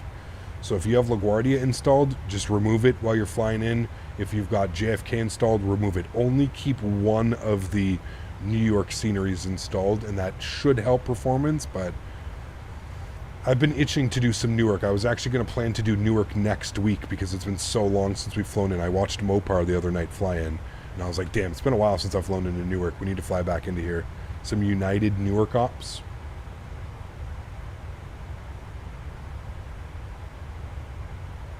Not sure you saw this message. Would you recommend the E-Jets, or should I get the PMDG 900 I'm star for planes, but I'm concerned the 900 is too similar to the 800. It flies different, Andre. I mean, it is similar.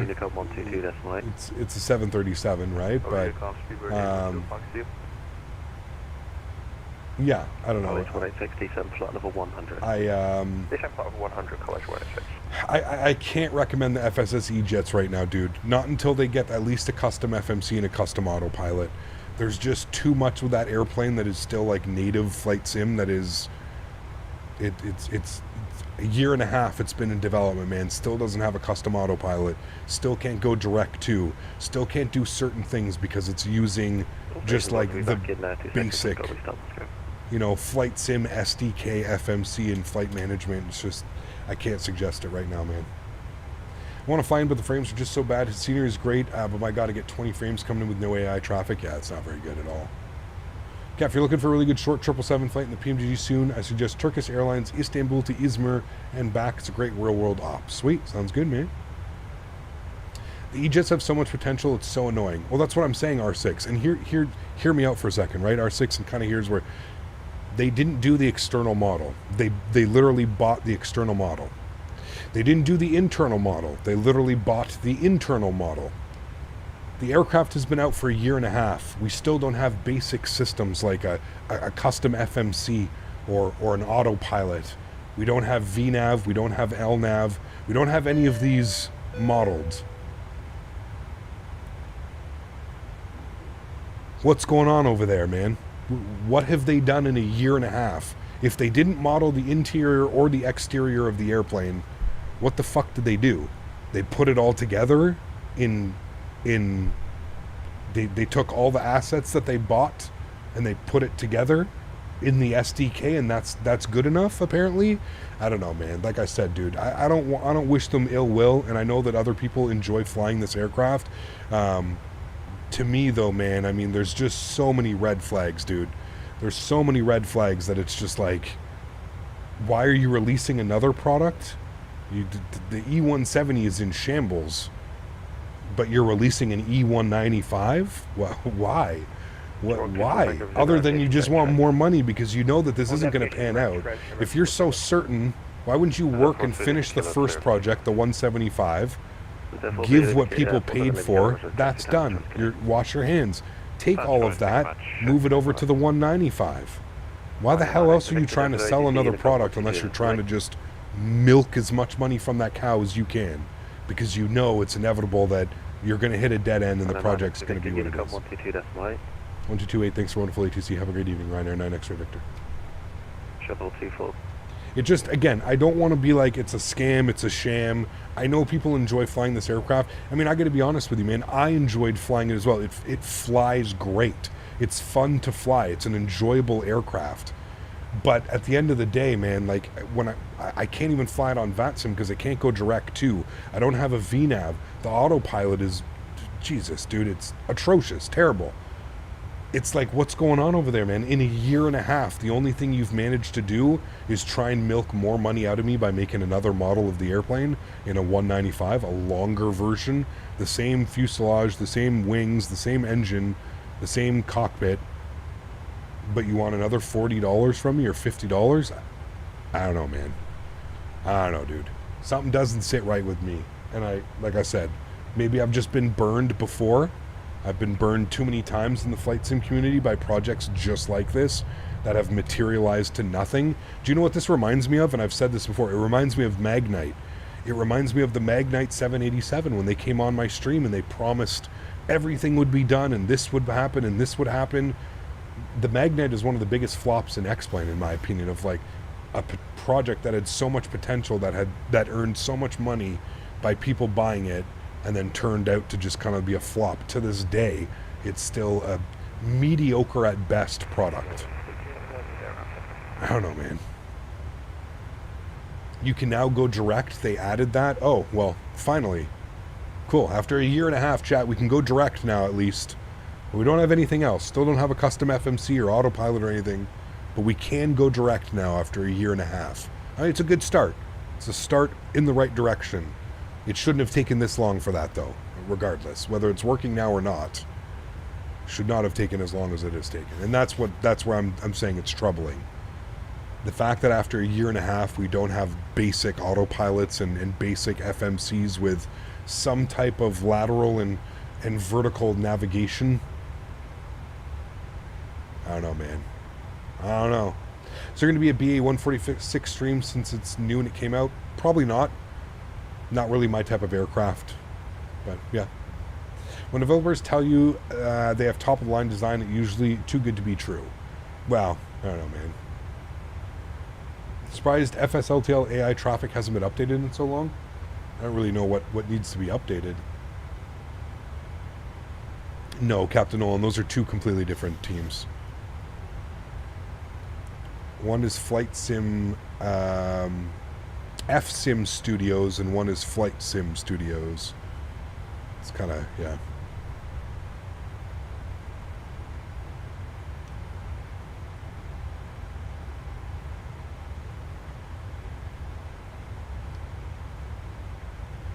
He kept FrameGen mod complicating the setup, and it doesn't make a difference.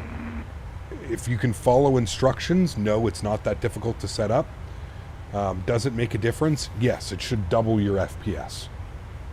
So right now, if we do not use FrameGen, we would be getting 39 FPS, 37 FPS, which is still perfectly fine, but with FrameGen on, we're getting 75 to 80 FPS. So, yes, I would say it's worth it. And they're doing the freighter jets coming in Q2 this year, which are free if you've bought the 170 and 190. I mean, okay, that's fine. That's cool. Like, I know, like they said, by the end of the summer, they planned to have their FMC and autopilot out, so I guess we'll have to wait and see. Have to wait and see, man. Like I said, I don't wish any ill will. I just get...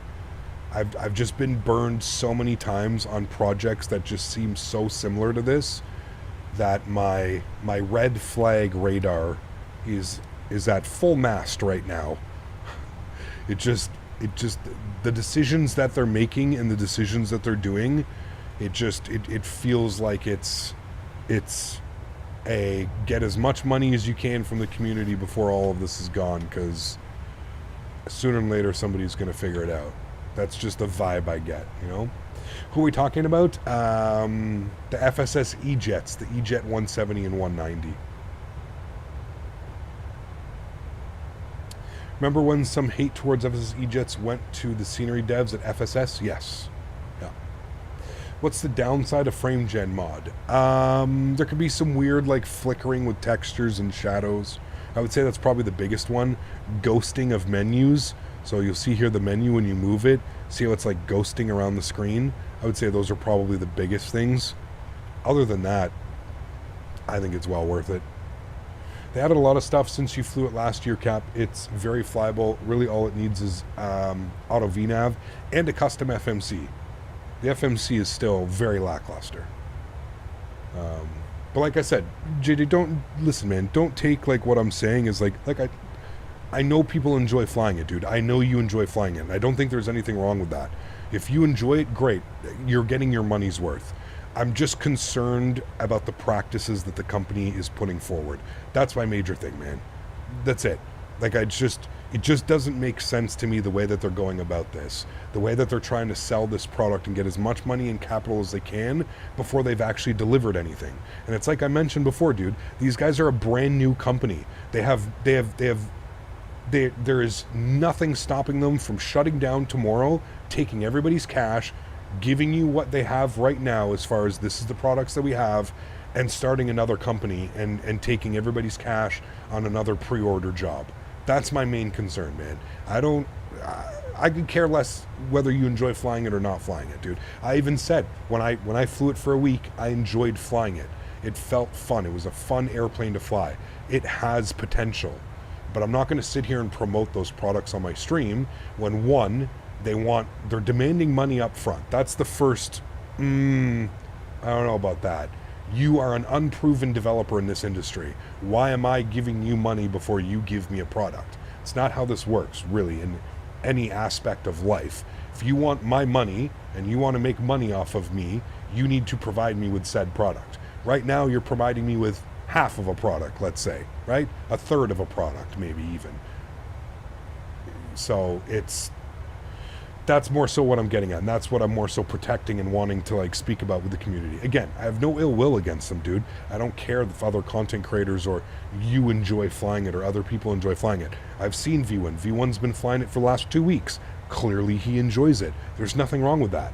But like I said, I'm still doing my due diligence as somebody that's been in this community for so long. There's too many red flags, man. There's too many red flags going up right now that are just like, I don't know, man. I don't know. Are we going to get burned at the end of this? And I don't want to be the person where somebody has to come to me and go, Captain Canada, I spent $100 on this airplane because you said it was going to be a good airplane, and these guys took my money and fucked off, and now I'm out of money. And I don't want to be that guy, man. I would rather be the guy that would be like, Captain, you were wrong. Look what they did. They actually did good. Hey, awesome. Great, man. Prove me wrong. I'm happy to take that. And I would rather take that than somebody be upset because I convinced them or I told them to spend $100 on these 2 airplanes and nothing materialized out of it. I hope that makes sense. I hope you also understand, like I said, I don't care if you enjoy flying it. I mean, good, great. You're getting your monies out of it. There's nothing wrong with that. I don't think any differently if you enjoy flying it, you know? You ever seen Faviano? He flies it once in a while. Yep. Speak with Jeff. Very good friends with Jeff. Should be a requirement to post the aircraft on a store. People just make complete horseshit, only buying from Phoenix and PMDG and iniBuilds.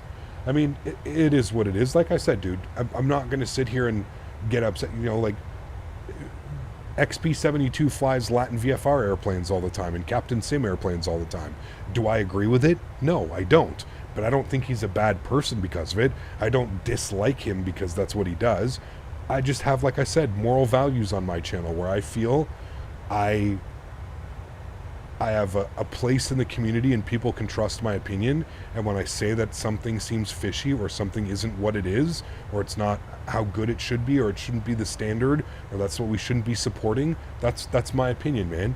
That's why the beauty of flight sim and the beauty of content creators and having different people flying and streaming is that you get everybody's opinion, not just one person, and you don't have this skewed opinion. You can watch everybody and look at everybody and see what they have to offer and all that. You know what I mean? You ever seen Jeff? Yeah, he was streaming the other day. I mean, he doesn't stream flight sim anymore. I think he's very much waiting for the 777 to come out. Actually, I saw him. He was streaming the A300. He was doing some cargo. I think like this past week he did some, but yeah. Speaking of fishy, I haven't had fish and chips in a while. It's true, actually. Neither have I. I'm trying to think the last time I did. I went out for dinner with Ali. She had it somewhere, and I had some of hers, but...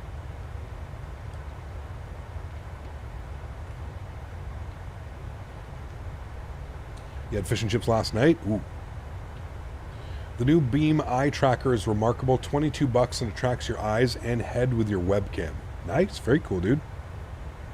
Very, very cool. Is there a way to like turn it on and off and like pause it, split and stuff? That'd be awesome. Fish and chips with some malt vinegar. Ooh. Sounds good. Good salmon and a baked potato. Nice. I can hear the engines decelerating, which means that we're probably almost ready for top of descent, which we are. If we look at our charts here, chat, we said that we were going to be descending on the Obinu at 3,000 is what we're looking for. We'll go Obinu, I think it's like at 5,000 actually. I think we need to be above 3. Yeah, 8,000 at DW 816. So we'll go like 5,000. You can choose eye or head movements. Cool. No, but can you like pause it? So like it's not tracking all the time. So like I can turn on track IR. I have a button and there you go. Track IR is turned on. I can look around. I push that same button and there you go. Track IR is off. Is there an option like that? Speaking from a dev point of view here, you are correct, but at least follow the project once in a while. Maybe they update it and do something nice with it, not taking their defense or anything. Question. I do. If, for some holy reason, Captain Sim releases an extreme good 757, like better than PMDG, can people convince you to fly it? Maybe. I don't know. We'll have to see, but I don't think that's ever going to happen with, to be honest with you. I just don't see that ever happening with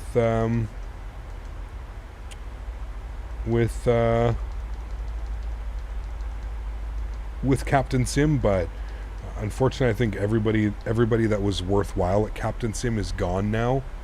But yeah, I don't we'll see, man. We'll see. Who knows? But no, I hear you, Simbit World. Like I said, man, I understand it, but I at the same point as well, like I said, man, I follow the project. I'm part of. I bought it on Aerosoft, the aircraft. So every time the aircraft gets updated, I get updates from it. So it lets me know when some new features are out or something is like that. Again, everybody's going to have a very difference of opinion of what they think is acceptable and not acceptable. Obviously, I've been doing this for a very long time, so I probably have a little bit of a higher standard than, let's say, the next average person that comes around and thinks something is acceptable. Sure, absolutely. I feel you on that one. But also at the same point, dude, I also feel like it's kind of like my job as a full-time content creator to also bring awareness to the stuff like that. You know, that's the difference of it. I don't have a problem with people being honest and coming to the market and being like, okay, this is what we have, this is what we expect, this is where we want to go. That's fine, that's cool. I also understand that people deserve to be paid for their time. If you're going to develop a product, I 100% think that you deserve to be paid for your time and you're paid for your efforts. But usually you have to deliver said project and product before you can start asking for money and stuff like that, right? Like I said, man, just too many red flags. Too many red flags up at once. And I'm not here to crush developers or talk shit about developers or make them feel bad. I'm here to just be a realist.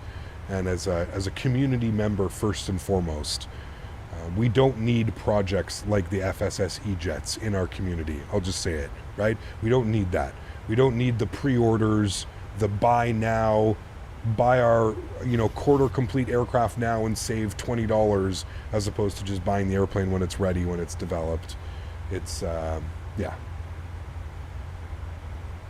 I'm curious if Microsoft has a TX-28 airport in the list. I don't know. Optimistic but not naive, correct? Yeah. And I'm I'm a huge fan of I have tons of developer friends within the community. I'm on speaking terms with some of the biggest developers for, it used to be X-Plane, but not so much X-Plane anymore because I haven't used X-Plane in forever. But, I have made so many contacts in the flight sim industry world developers, scenery developers, utility developers, aircraft developers. I don't go out of my way to speak negative about developers, or that's not my MO. That's not why I'm here. I'm here to just, like I said, offer a voice of opinion and offer an honest voice of opinion. One thing that I think people have come to learn about me is I'm like an absolute no bullshit type of person. I tell it how it is, whether it's good, bad, ugly, beautiful, whatever it may be. But I'm not going to bullshit about it. I'm not going to be like, oh yeah, this is a great project, this is it. There's no room for pre-orders in flight sim. Sorry, there's just not. This isn't an industry that needs pre-orders. There's already so much garbage out there that we don't need to add pre-orders to the list of things that we don't need for flight sim. You know, and I even said this, and you guys know, I'm a fan of TFDI. I think they do great work. I'm not a fan of what they did with the MD-11, where they sold 1,000 copies off at a certain price, and oh, you get to beta test it, and you get to do it early if you do this. I mean, you know, that's insane, dude. They made $100,000 off pre-ordering an airplane. 100 bands pre-ordering an airplane. I don't know. Something also tells me we're now how many heavily months delayed by that aircraft? What's the rush, man? They got $100,000 to work with. There ain't no rush. You ain't lighting no fire under no developer. If they've already made $100,000, yeah, okay, sure, they're working on the project. They'll get it done when they get it done. But there's no drive. There's no push. If you've already got the money, well, fuck. Yeah, sure, there's potential to make another $100,000, but you already got the $100,000. Let me take my time, make sure this is done, this is done, this is done. It's, again, don't take this the wrong way. If you pre-ordered the product, you knew what you were getting into, that's fine. Just giving you my opinion. In my opinion, things like that are just not, there's not a place for that in flight sim. It's not the industry for that. Flight sim in itself is already notoriously expensive, and I think we can all agree it's notoriously, there's some scummy people out there in the flight sim world, man. There's people that really truly take advantage of people. We could go on, we could just name lists of third-party airplanes that never materialized into anything, that are just junk, that people have wasted $40, $50, $60, $90, $100, right? Could sell now a Pilot's Life V3 would not have a line of code written. Exactly, man.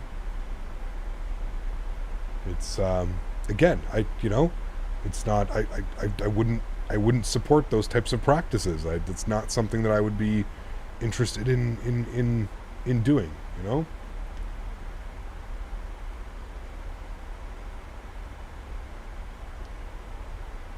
What do you think of the Winwing pre-order? I mean, hardware pre-orders are a little bit different. Belgium Flight Sim Pilot, you're actually getting a physical unit that needs, like casting and modeling, and there's certain things with a physical unit that are a little bit differently. When you're ordering like a piece of hardware and you have to pre-order a piece of an airplane or something like that, that's when I'm kind of just like, well, I don't know about that. Something seems a little bit weird.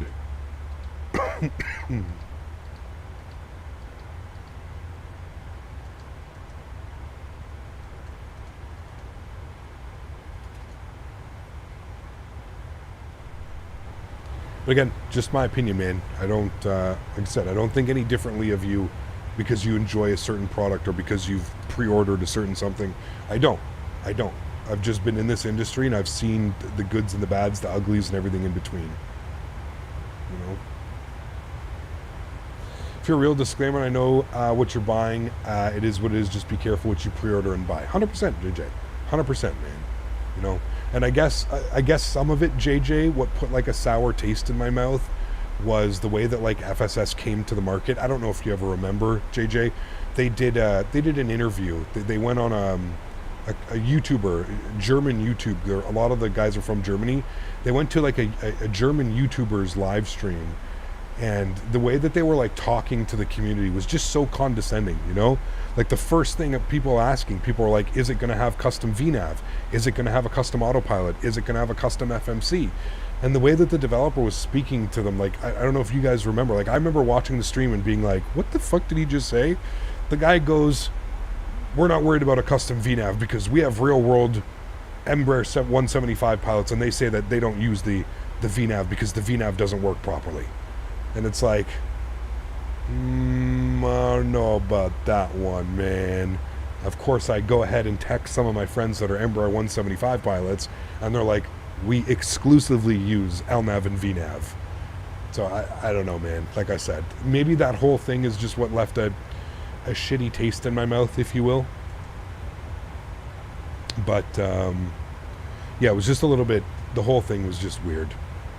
The whole release of the E-Jets were, the whole thing, man, was just a very odd situation. Very, very, very odd. The way they came to the market, the way they, like I said, the way they did, like, these interviews and they were trying to convince people that, like, oh, well, don't worry about this because, like, the real... And what did they say? Oh, if you need VNAV to descend and land your airplane, our product is probably not for you. They legitimately said that. That's like, and everybody started defend. Oh, well, they're German and they have like a weird sarcastic sense of humor, and it's like, okay, maybe, sure, but like, how the hell do you say that to potential customers? The first thing you're saying is, if you require a motherfucker, it's not that we require a VNAV. We're buying a modern airplane. We expect to have VNAV. You're, just be honest, you're lazy. You don't know how to code VNAV, so you need to learn how to do it before it gets implemented into the aircraft. Don't fucking tell me that we have real pilots and real pilots say we don't fly it. Come on, man. This is what I'm talking about. People think we're fucking stupid. What, because we don't fly airplanes in real life, we're dumb? We don't understand how the community works or this? You know, it's crazy, dude. I'll never forget, and that's exactly why, JJ. It's all coming back, as you can tell. It's all coming back to me now, man. I'll never forget that interview that those guys had when they jumped on. They're saying all this stuff about, and it's like, bro, what? You want me to pre-order your project, and this is how you're talking to the community? You want me to pre-order your virtual fucking airplane? Yeah.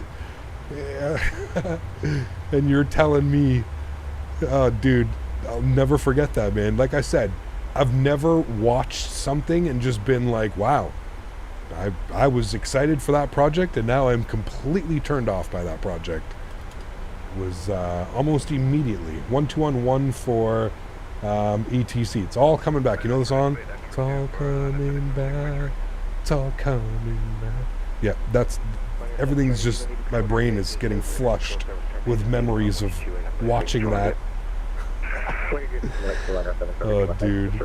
Was that before or after you bought it? That would, no, dude, that was before the airplane even came out. That's when that came. And then I cracked a year later. I finally cracked. People were bugging me. People were like, Cap, you gotta fly it. It's somewhat decent. It's fun to fly. You gotta do this. I was like, all right, fine. I finally cracked, and I bought one version. I bought the E175, and I said, I'm not supporting it, and I'm not giving them any more money until we get a custom FMC or a custom LNAV or VNAV. Sorry, VNAV. Yep, I did it for the stream, man. I did it for the stream, dude. Sometimes you gotta bite the bullet. Do you own the E-Jets? I bought one. I have the... If you expect the plane to work like a modern airliner, then this product is not for you. Brought to you by the Germans. Like I said, man, it was just the way that it happened. Austin dropping another 20 bomb. Huge no floaties to you, Austin. Thank you for your support, dude. I appreciate you. Double approach. Good evening, Ryanair. 9 X-ray Victor. ATIS information. India 16000 descending. Ryanair 9 X-ray Victor. Dublin. Good evening. Confirm your squawk 1071. 1071, correct. Ryanair 9 X-ray Victor. Thanks. Identified on the squawk. Back so 3 Lima arrival for you. Landing 28 left and descend out to flight level 80. Bag so 3 Lima. 28 left. Will descend flight level 80. Ryanair 9 X-ray Victor. All right, down to 8,000. Good. Using an auto land? No, we're not going to auto land. No. Austin, thank you for the 20 bones, man. I appreciate you, dude. Huge no floaties to you, my friend. Thank you, buddy. Incredibly kind. Century Desert, Ryanair 10 Mike Yankee. Chad, are we on the 3 Lima? 22 track 1 for touchdown down from Lambo, cleared on approach 28 left, here number 3, report established. Okay, we're on the bag, so 3 Lima. Good. Yes, 3 Desert, big copy that, report established on Ryanair 10 Mike Yankee. Flyboy, dropping Celine the said, 10 here, bones. take this and leave my songs alone. Yikes.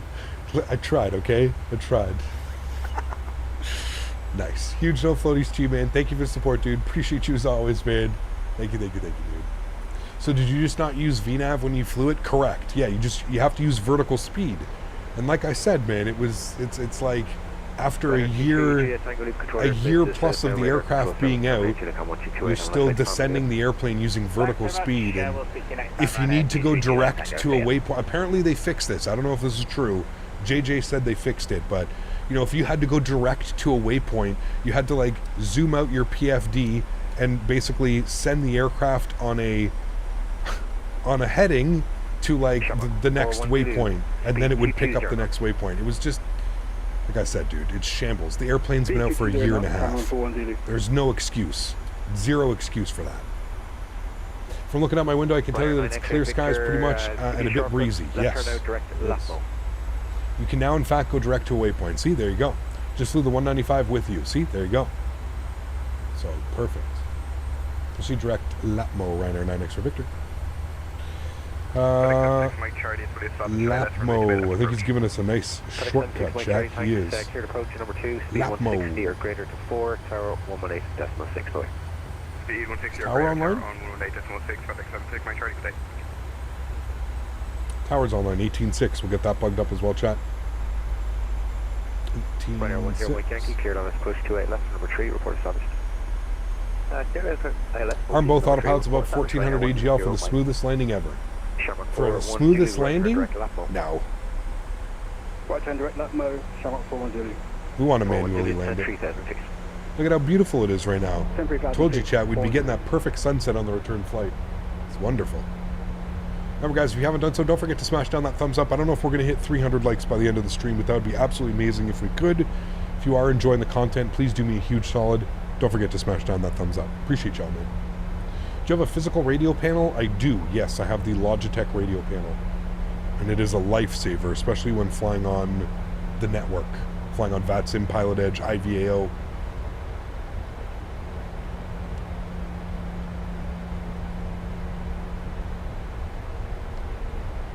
When did you decide that you were going to go a full-time content creator, and were you scared to take that step? Absolutely. Absolutely, dude. Hussein. I was working welding at the same time. I was also streaming at the same time. I had a part-time welding job and a part-time stream. I gave myself an ultimatum. I said, if I can make X amount of dollars a month, basically if I can make more money streaming than I am welding a month, that I owe it to myself to try at least going full-time as a content creator to see if I could be successful at it and it's something that I could turn into a career. I was very fortunate, very lucky enough to have like an unbelievable group of people supporting me and sponsoring me and helping out the channel, that I was able to do it, dude. I was able to do it, and I gave myself 6 months, man. I said, if I make more doing YouTube for 6 months than I do welding, I owe it to myself to go full-time and to try it. So for 6 months, I made more money doing YouTube 3 days a week than I was welding 3 days a week. And I said, okay, well, instead of doing 3 and 3, I'm going to start streaming 6 days a week or 5 days a week, just doing streaming. And that's what I did. And I was, like I said, man, fortunate enough to become lucky enough.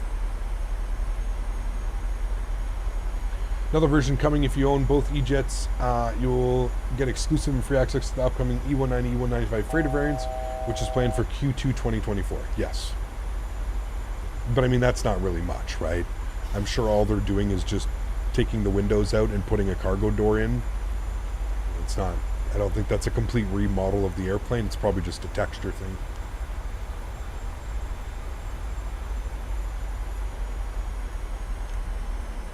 I mean, obviously now Hussein, like it's you know. 109 X-ray Victor, descent to 4,000 feet, QNH Dublin 1019. 4,000 feet, 1019, Ryanair 9 X-ray Victor. 4,000 feet, 1019. We'll pre-select and set those. 1019. 1019. Good. That's right.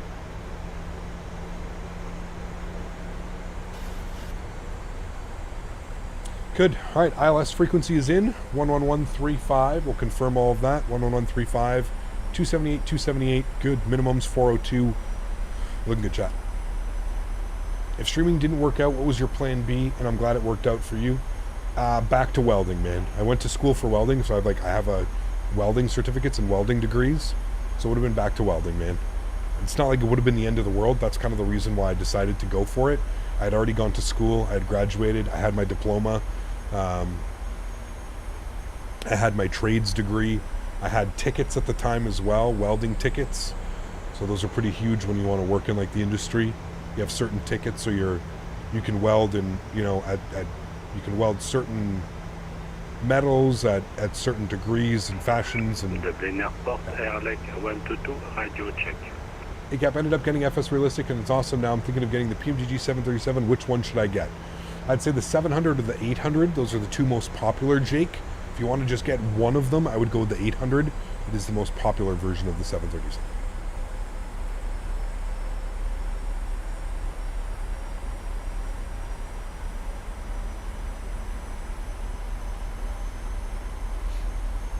BSS? What about BSS?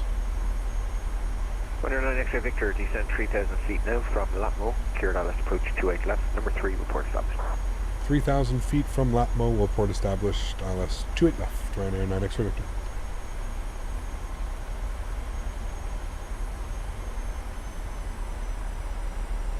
Avelo 358 hasn't landed in New Haven after 2 tries, winds are too gusty. Damn. What's the weather here today? It was pretty windy when I was walking Daisy earlier. Yep, 290, 15 gusting 24. 15 mile visibility, rain, overcast to 4,500. Did you use VNAV to calculate top of descent? Absolutely, Vedant. Yeah, for sure, man. All right, 1019 on the QNH. Left side, right side. Back up. Good. Can the 310 do cross the pond? Yes, correct. It can. We're going to arm our localizer. From Latmo, we're cleared, and we're going to report fully established. You can see Latmo at or above 3,000, so you can see the banana taking us right at about 3,000. Perfect.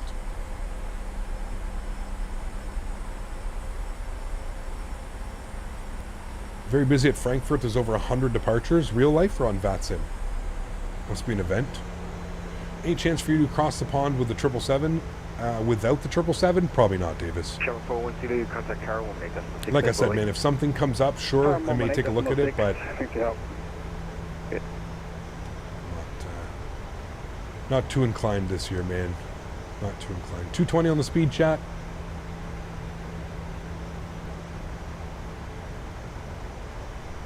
Nah, I'm over it, Davis. It's been almost 4 years of it, man. I'm over it, dude. I'm over it. I'm over the way they fly. I'm over the way that they feel. I'm over the way that they look. I'm over it. I'm over it, man. You fly the 380 yet? We don't have a 380. And if you're referring to the Payware 380 by Breedoc, no. You will not see that on my channel. That sun is just, man, could not be a more perfect time to land, Chad. I told you we would catch that sunset on the way back. Look at that. Gorgeous. There was a time and a place for them, though. It's in the past. Absolutely, dude. Like I said, man, I've done the last two. Localizer, you contact Tower for landing. Just to come number 2 now. He's on 118.6. Good night. Ready when flow established over to tower. Sorry, when localizer over to tower 18.6. Thanks for ATC. Ryanair 9 X-ray Victor. Get it. All right, I'm going to go vertical speed. I'm going to start descending a little bit quicker than it is right now. We'll go about 750.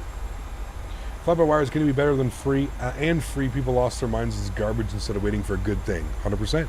It's like I've already spoke about, man. Why do you think Latin VFR are making a 340 now? And all these other planes, right? A321, A319. A340, A330. It's because they know, man, they got to get in before all the actual developers do work. How much you love Cross the Ponds? Again, dude, if we had had the PMDG 777, I would have done it in a heartbeat, dude. No problem. Let's arm approach. Let's go flaps 1. Speed 210.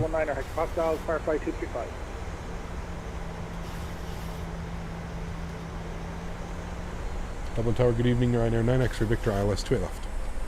Ryanair 9 X-ray Victor, hello. Continue approach, your number 2, surface wind 260 degrees, 18 knots.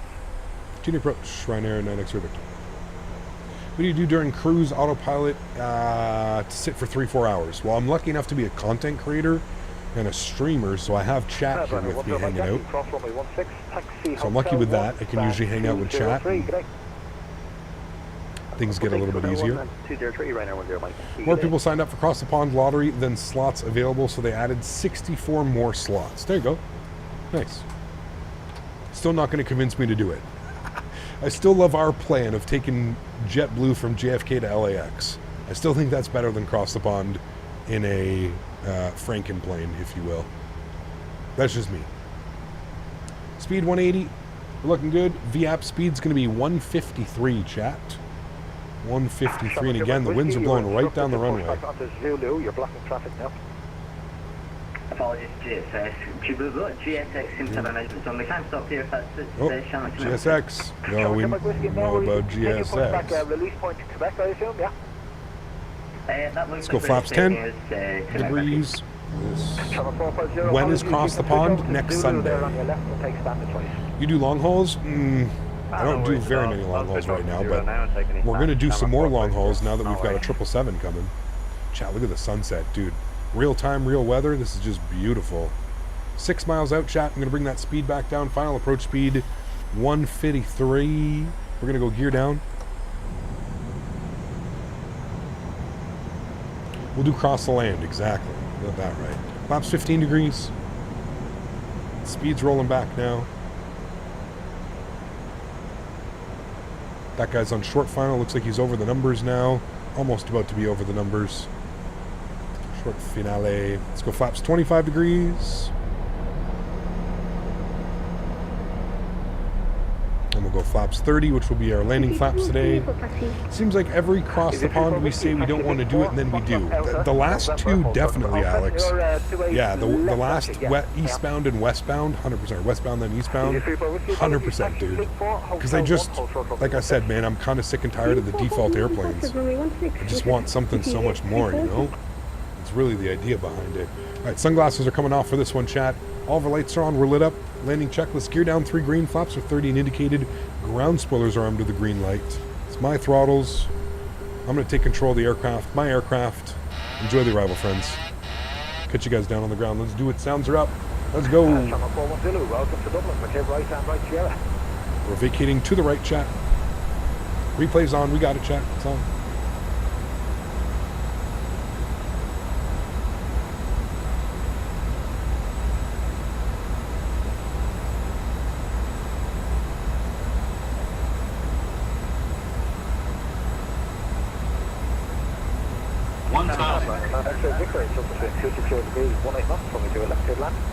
To your left, clear to land, Ryanair 9 X-ray Victor. Thank you. Easy 34 Whiskey from Hotel 1, left backtrack runway 16, hold short runway 2. Alrighty, clear to land, chat. Let's do it. Left backtrack runway 16, hold runway 2 left. If he's supposed to. Channel 41 Zulu, taxi Sierra, Whiskey 1, hold short runway 16. Sierra, Whiskey 1, hold short runway 16, Channel 4 Zulu. Nice and smooth. It's windy, but it's nice and smooth. It's not too like turbulent-y. It's nice. Sunset is just gorgeous, man. I love landing in Dublin, dude.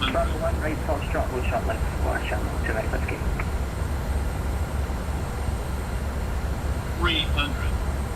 Approaching minimums. 200. Minimums. Continue. Watch our speed. 100. 50. 40. 30. 20. 10. Nice and smooth. Easy 3-4 whiskey, line up on way to it. Oh, yes. Nose down gently, reversers road. A little bit into wind. Just a little bit. That was a good one, Chad.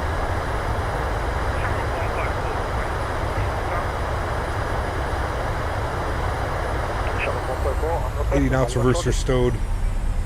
Ladies and gentlemen, welcome down to Dublin, Ireland. Victor, welcome to Dublin. Sorry for the late call there. Pick it right and right Sierra. Right Sierra, Ryanair 9X for Victor. Alrighty, welcome back, friends. Very happy with that one, actually, guys. Very happy. That felt great. Through the entire flare, everything about it. Gorgeous. Absolutely gorgeous, my friends. Let's get on to the brakes. Clean up the ground spoilers, clean up the flaps. Welcome back to Dublin.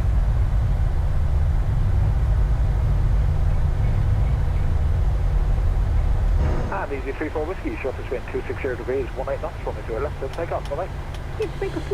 Landing lights off, runway turn-offs off, APU spooling. Strobe lights off, wing lights off. Stop our flight time. 57 minutes, chat. We're actually early. No, Echo India, Sierra Delta. Echo Charlie Delta, good evening. Tower, active runway 28, QNH 1019er. Pass your message. Looking to, we're S76 on the Coast Guard apron, looking for departure to the south. Alright. Echo Charlie Delta, engine start is approved, squawk 0470. Squawk 0470, Echo India. See where they stick us. Runner on extra Victor, taxi whiskey 2, whiskey 3, hold short runway 16.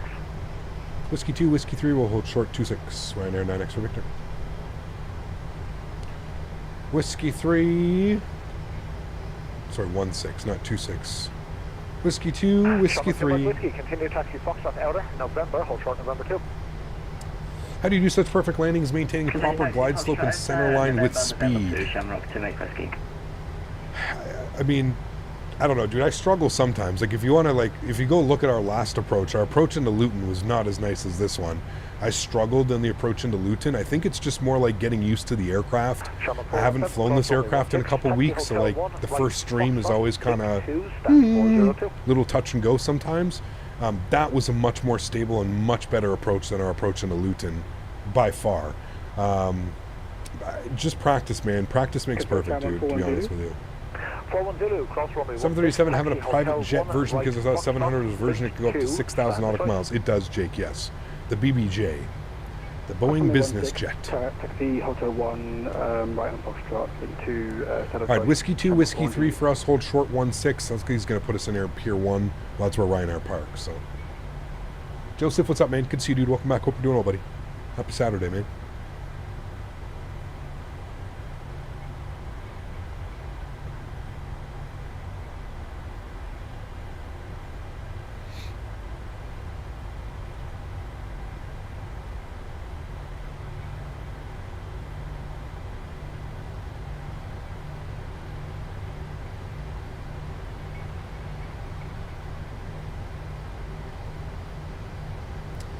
How you finding the frame gen to be? Got a 3080 as well. Found it to be running out of VRAM.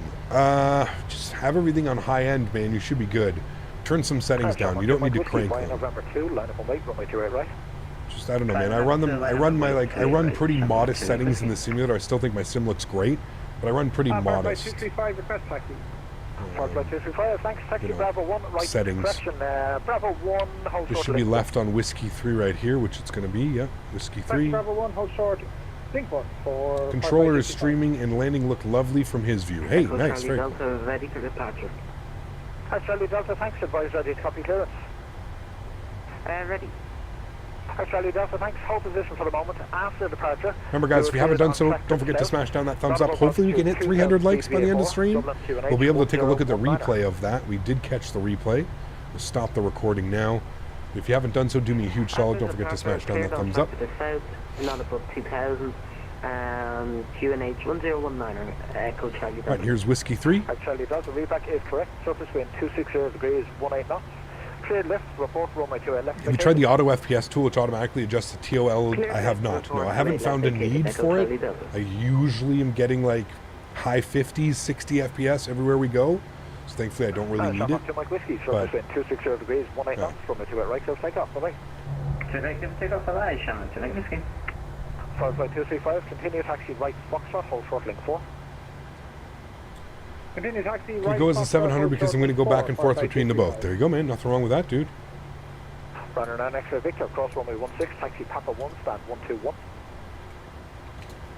Cross runway 16, Papa 1, stand 121. Great job this evening. We'll see you soon. Ryanair 9 X-ray Victor. Alrighty, off, good. Crossing the runway, so we'll be good pilots. We'll get our strobe lights on for a sec. Who's speaking in the background? Is that ATC? Yes, correct, Vidant. That's him. Good evening. Red Nose 266 is an A320 at stand of 108. What are some good rudder pedals to buy? Depends how much money you want to spend, dude. If you're looking to probably buy one rudder pedal for the rest of your life, I would say go with the Thrustmaster pendular rudder system. It's absolutely fantastic. Probably the best out there, man. Gates 121. Okay. Gothenburg via the Broker 3 121 parking. 28 right, initial climb flight level 9 squawk 6647 and departure on 121.1 Red Nose 266. Red Nose 266, read back is correct. Fake. Good. 154, push and start approved. Turn our strobe lights off, we've crossed the runway.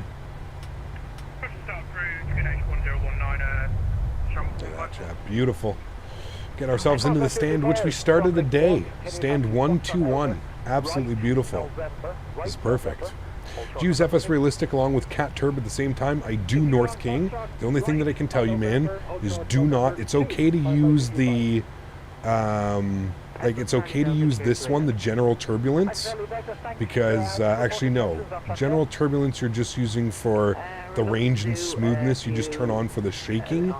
Do not use the low altitude turbulence. Make sure that that's turned off. You can also go to the profile cloud and download my profile. It's right here with over 1,800 downloads. Obviously 737 NG driver, and I don't know who Hackler is. I think he was the first one to put it out, but yeah, you can see my number 3 on the list. 3.9 stars. Apparently people don't like me anymore, but that's okay. It was 5 stars the other day. Yeah, you can just download it that way. You can kind of make your own to you can also edit mine and make your own profile, right? So the beauty of it as well. Taxi light is coming off. Get ourselves into the stand beside our Ryanair friends.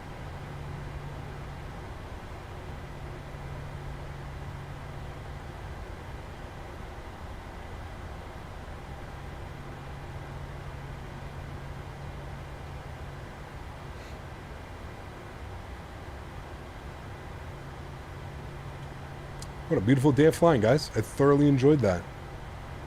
Thoroughly enjoyed those ops today. Park brake is on.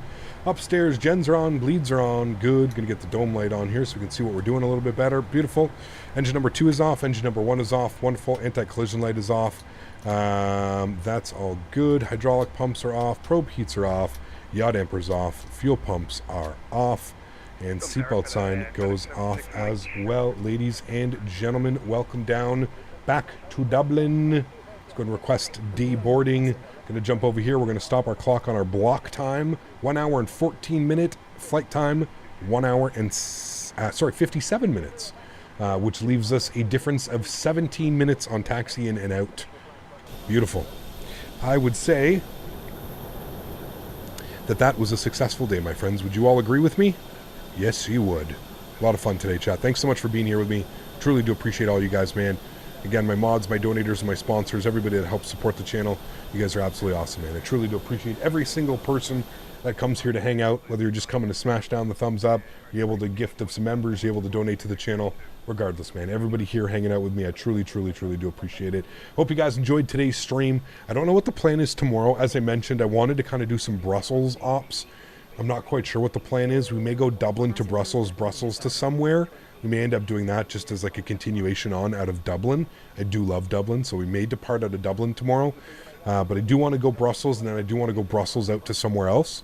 So we'll see. I don't even know if Ryanair flies into Brussels, EBBR. I have no clue. So I'll have to take a look at the thing, but that is the plan. I kind of want to go down It's been a long time since we've been to like Nice, like that area in France. I kind of wanted to do some Nice this week, kind of like down there, Italy, Nice, Barcelona, somewhere around there. You know what I mean? So, anyways, I'll look at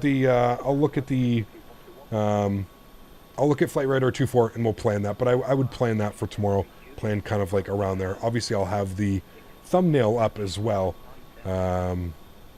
Not in all that. I usually try and configure it right after stream. I usually try and figure out exactly where we're going. 9.91 on the G, 131 on the landing rate on that one. The winds at touchdown were 20 knots at 262. So a almost down the runway. Runway is 281, so 262 at 20 knots. So fairly heavy winds on touchdown as well. So beautiful. Let's jump inside the aircraft. Let's go to GSX. We're going to restart the Kutao script. Beautiful. Let's come down here. We're going to close all of our doors. We're going to get the aircraft in turnaround state. Doors, close, close, close, close. Come back here. PMDG setup. Panel state load. We're going to go final. We're going to execute that. Good. It's going to get the aircraft in a turnaround state. And then we'll be able to go ahead and watch our replay. I have disconnected from VATSIM. Thank you to everybody as well who flew with me on VATSIM. Hello, I'm here for the replays. Good to see you, man. Welcome. Hope we're doing well, Lightspeed. You have multiple choices from Charleroi, okay? Charleroi could be good. Somebody said Paris-Orly as well. I like that suggestion. Paris-Orly is a great airport that we don't get to fly enough into. So I'm definitely down for Paris-Orly. I'll have a look-see and see which ones all look good. Like I said, I won't, don't worry about it now. I'd rather not throw a bunch of suggestions, but I will definitely get that planned for by the end of the evening. I'll have something up, obviously, for you guys. Okay, we're in panel state. Everything's good. Flaps are 30. I'm actually just I'm going to put flaps 30 on this just to make sure it doesn't bug anything up. Good. Cool. We're good. I'm going to go to date and time. We were landing just as the sun was setting, so I'm going to roll back the time here just a little bit. I think we were landing like right about there is right when we were landing. So we'll leave it right about there. We'll hit the play button. Good. We'll bring this forward here a little bit. We can watch it from like right about here. Should be good. We'll jump outside. We'll have a look-see on this one. I mean, look at that, chat. Hold on. Can I just change this time? What time is it right now? 8:07. I'm just going to put this back here for a second. I want to get a screenshot of this. This may be thumbnail material. Okay, got a screenshot. Good. Let me go to this, and let me put this back to 8:02. Good. Marseille would be good, yes. Again, I haven't flown into Nice in so long. I've been kind of thinking about Nice as well. Nice Côte d'Azur. Beautiful place. Cut the power. There's the flare, just over the 1,000 footers. Oh, baby. Come on now, chat. That was gorgeous. Maintaining the center line. Ooh, ooh, ooh, friends. That was a good landing, my amigos. Very happy with that one. Gorgeous, gorgeous, gorgeous. Give you guys it from the other view here as well. Remember, guys, if you haven't done so, don't forget to smash down that thumbs up. Hopefully we've reached 200 likes. I haven't even looked, but hopefully we've reached 200 likes on today's stream. 300 likes. If we haven't done so, do me a huge solid. Smash down that 300. Be the 300th person, and I'll buy you a cookie. Dan will buy you a cookie. I will not. Dan will buy you a cookie. Mark, thanks, man. Glad you enjoyed it, dude. Thanks for being here. Appreciate y'all. Again, mods, donators, and sponsors, thank y'all for the support, man. I truly do appreciate it. To everybody else that cannot donate using a monetary value, but donates with your time, your effort, being here in stream, smashing down that thumbs up, I want to thank you guys just as much as well. Thank you, everybody, for all of your support today. Truly do appreciate it, and not only today, but every day. You guys are absolutely amazing. I'm going to leave you all with a bunch of replays. Hopefully you guys enjoy. Again, I don't know what airline we're going to be flying tomorrow, but you kind of know the plan, so we'll plan for that one. I'll cue up the outro, not intro, because we're outroing. Cue up the outro music. Enjoy the replays. Have yourselves a great Saturday evening. And hopefully I will see you all tomorrow for our Sunday stream. Happy landings, my friends. See ya.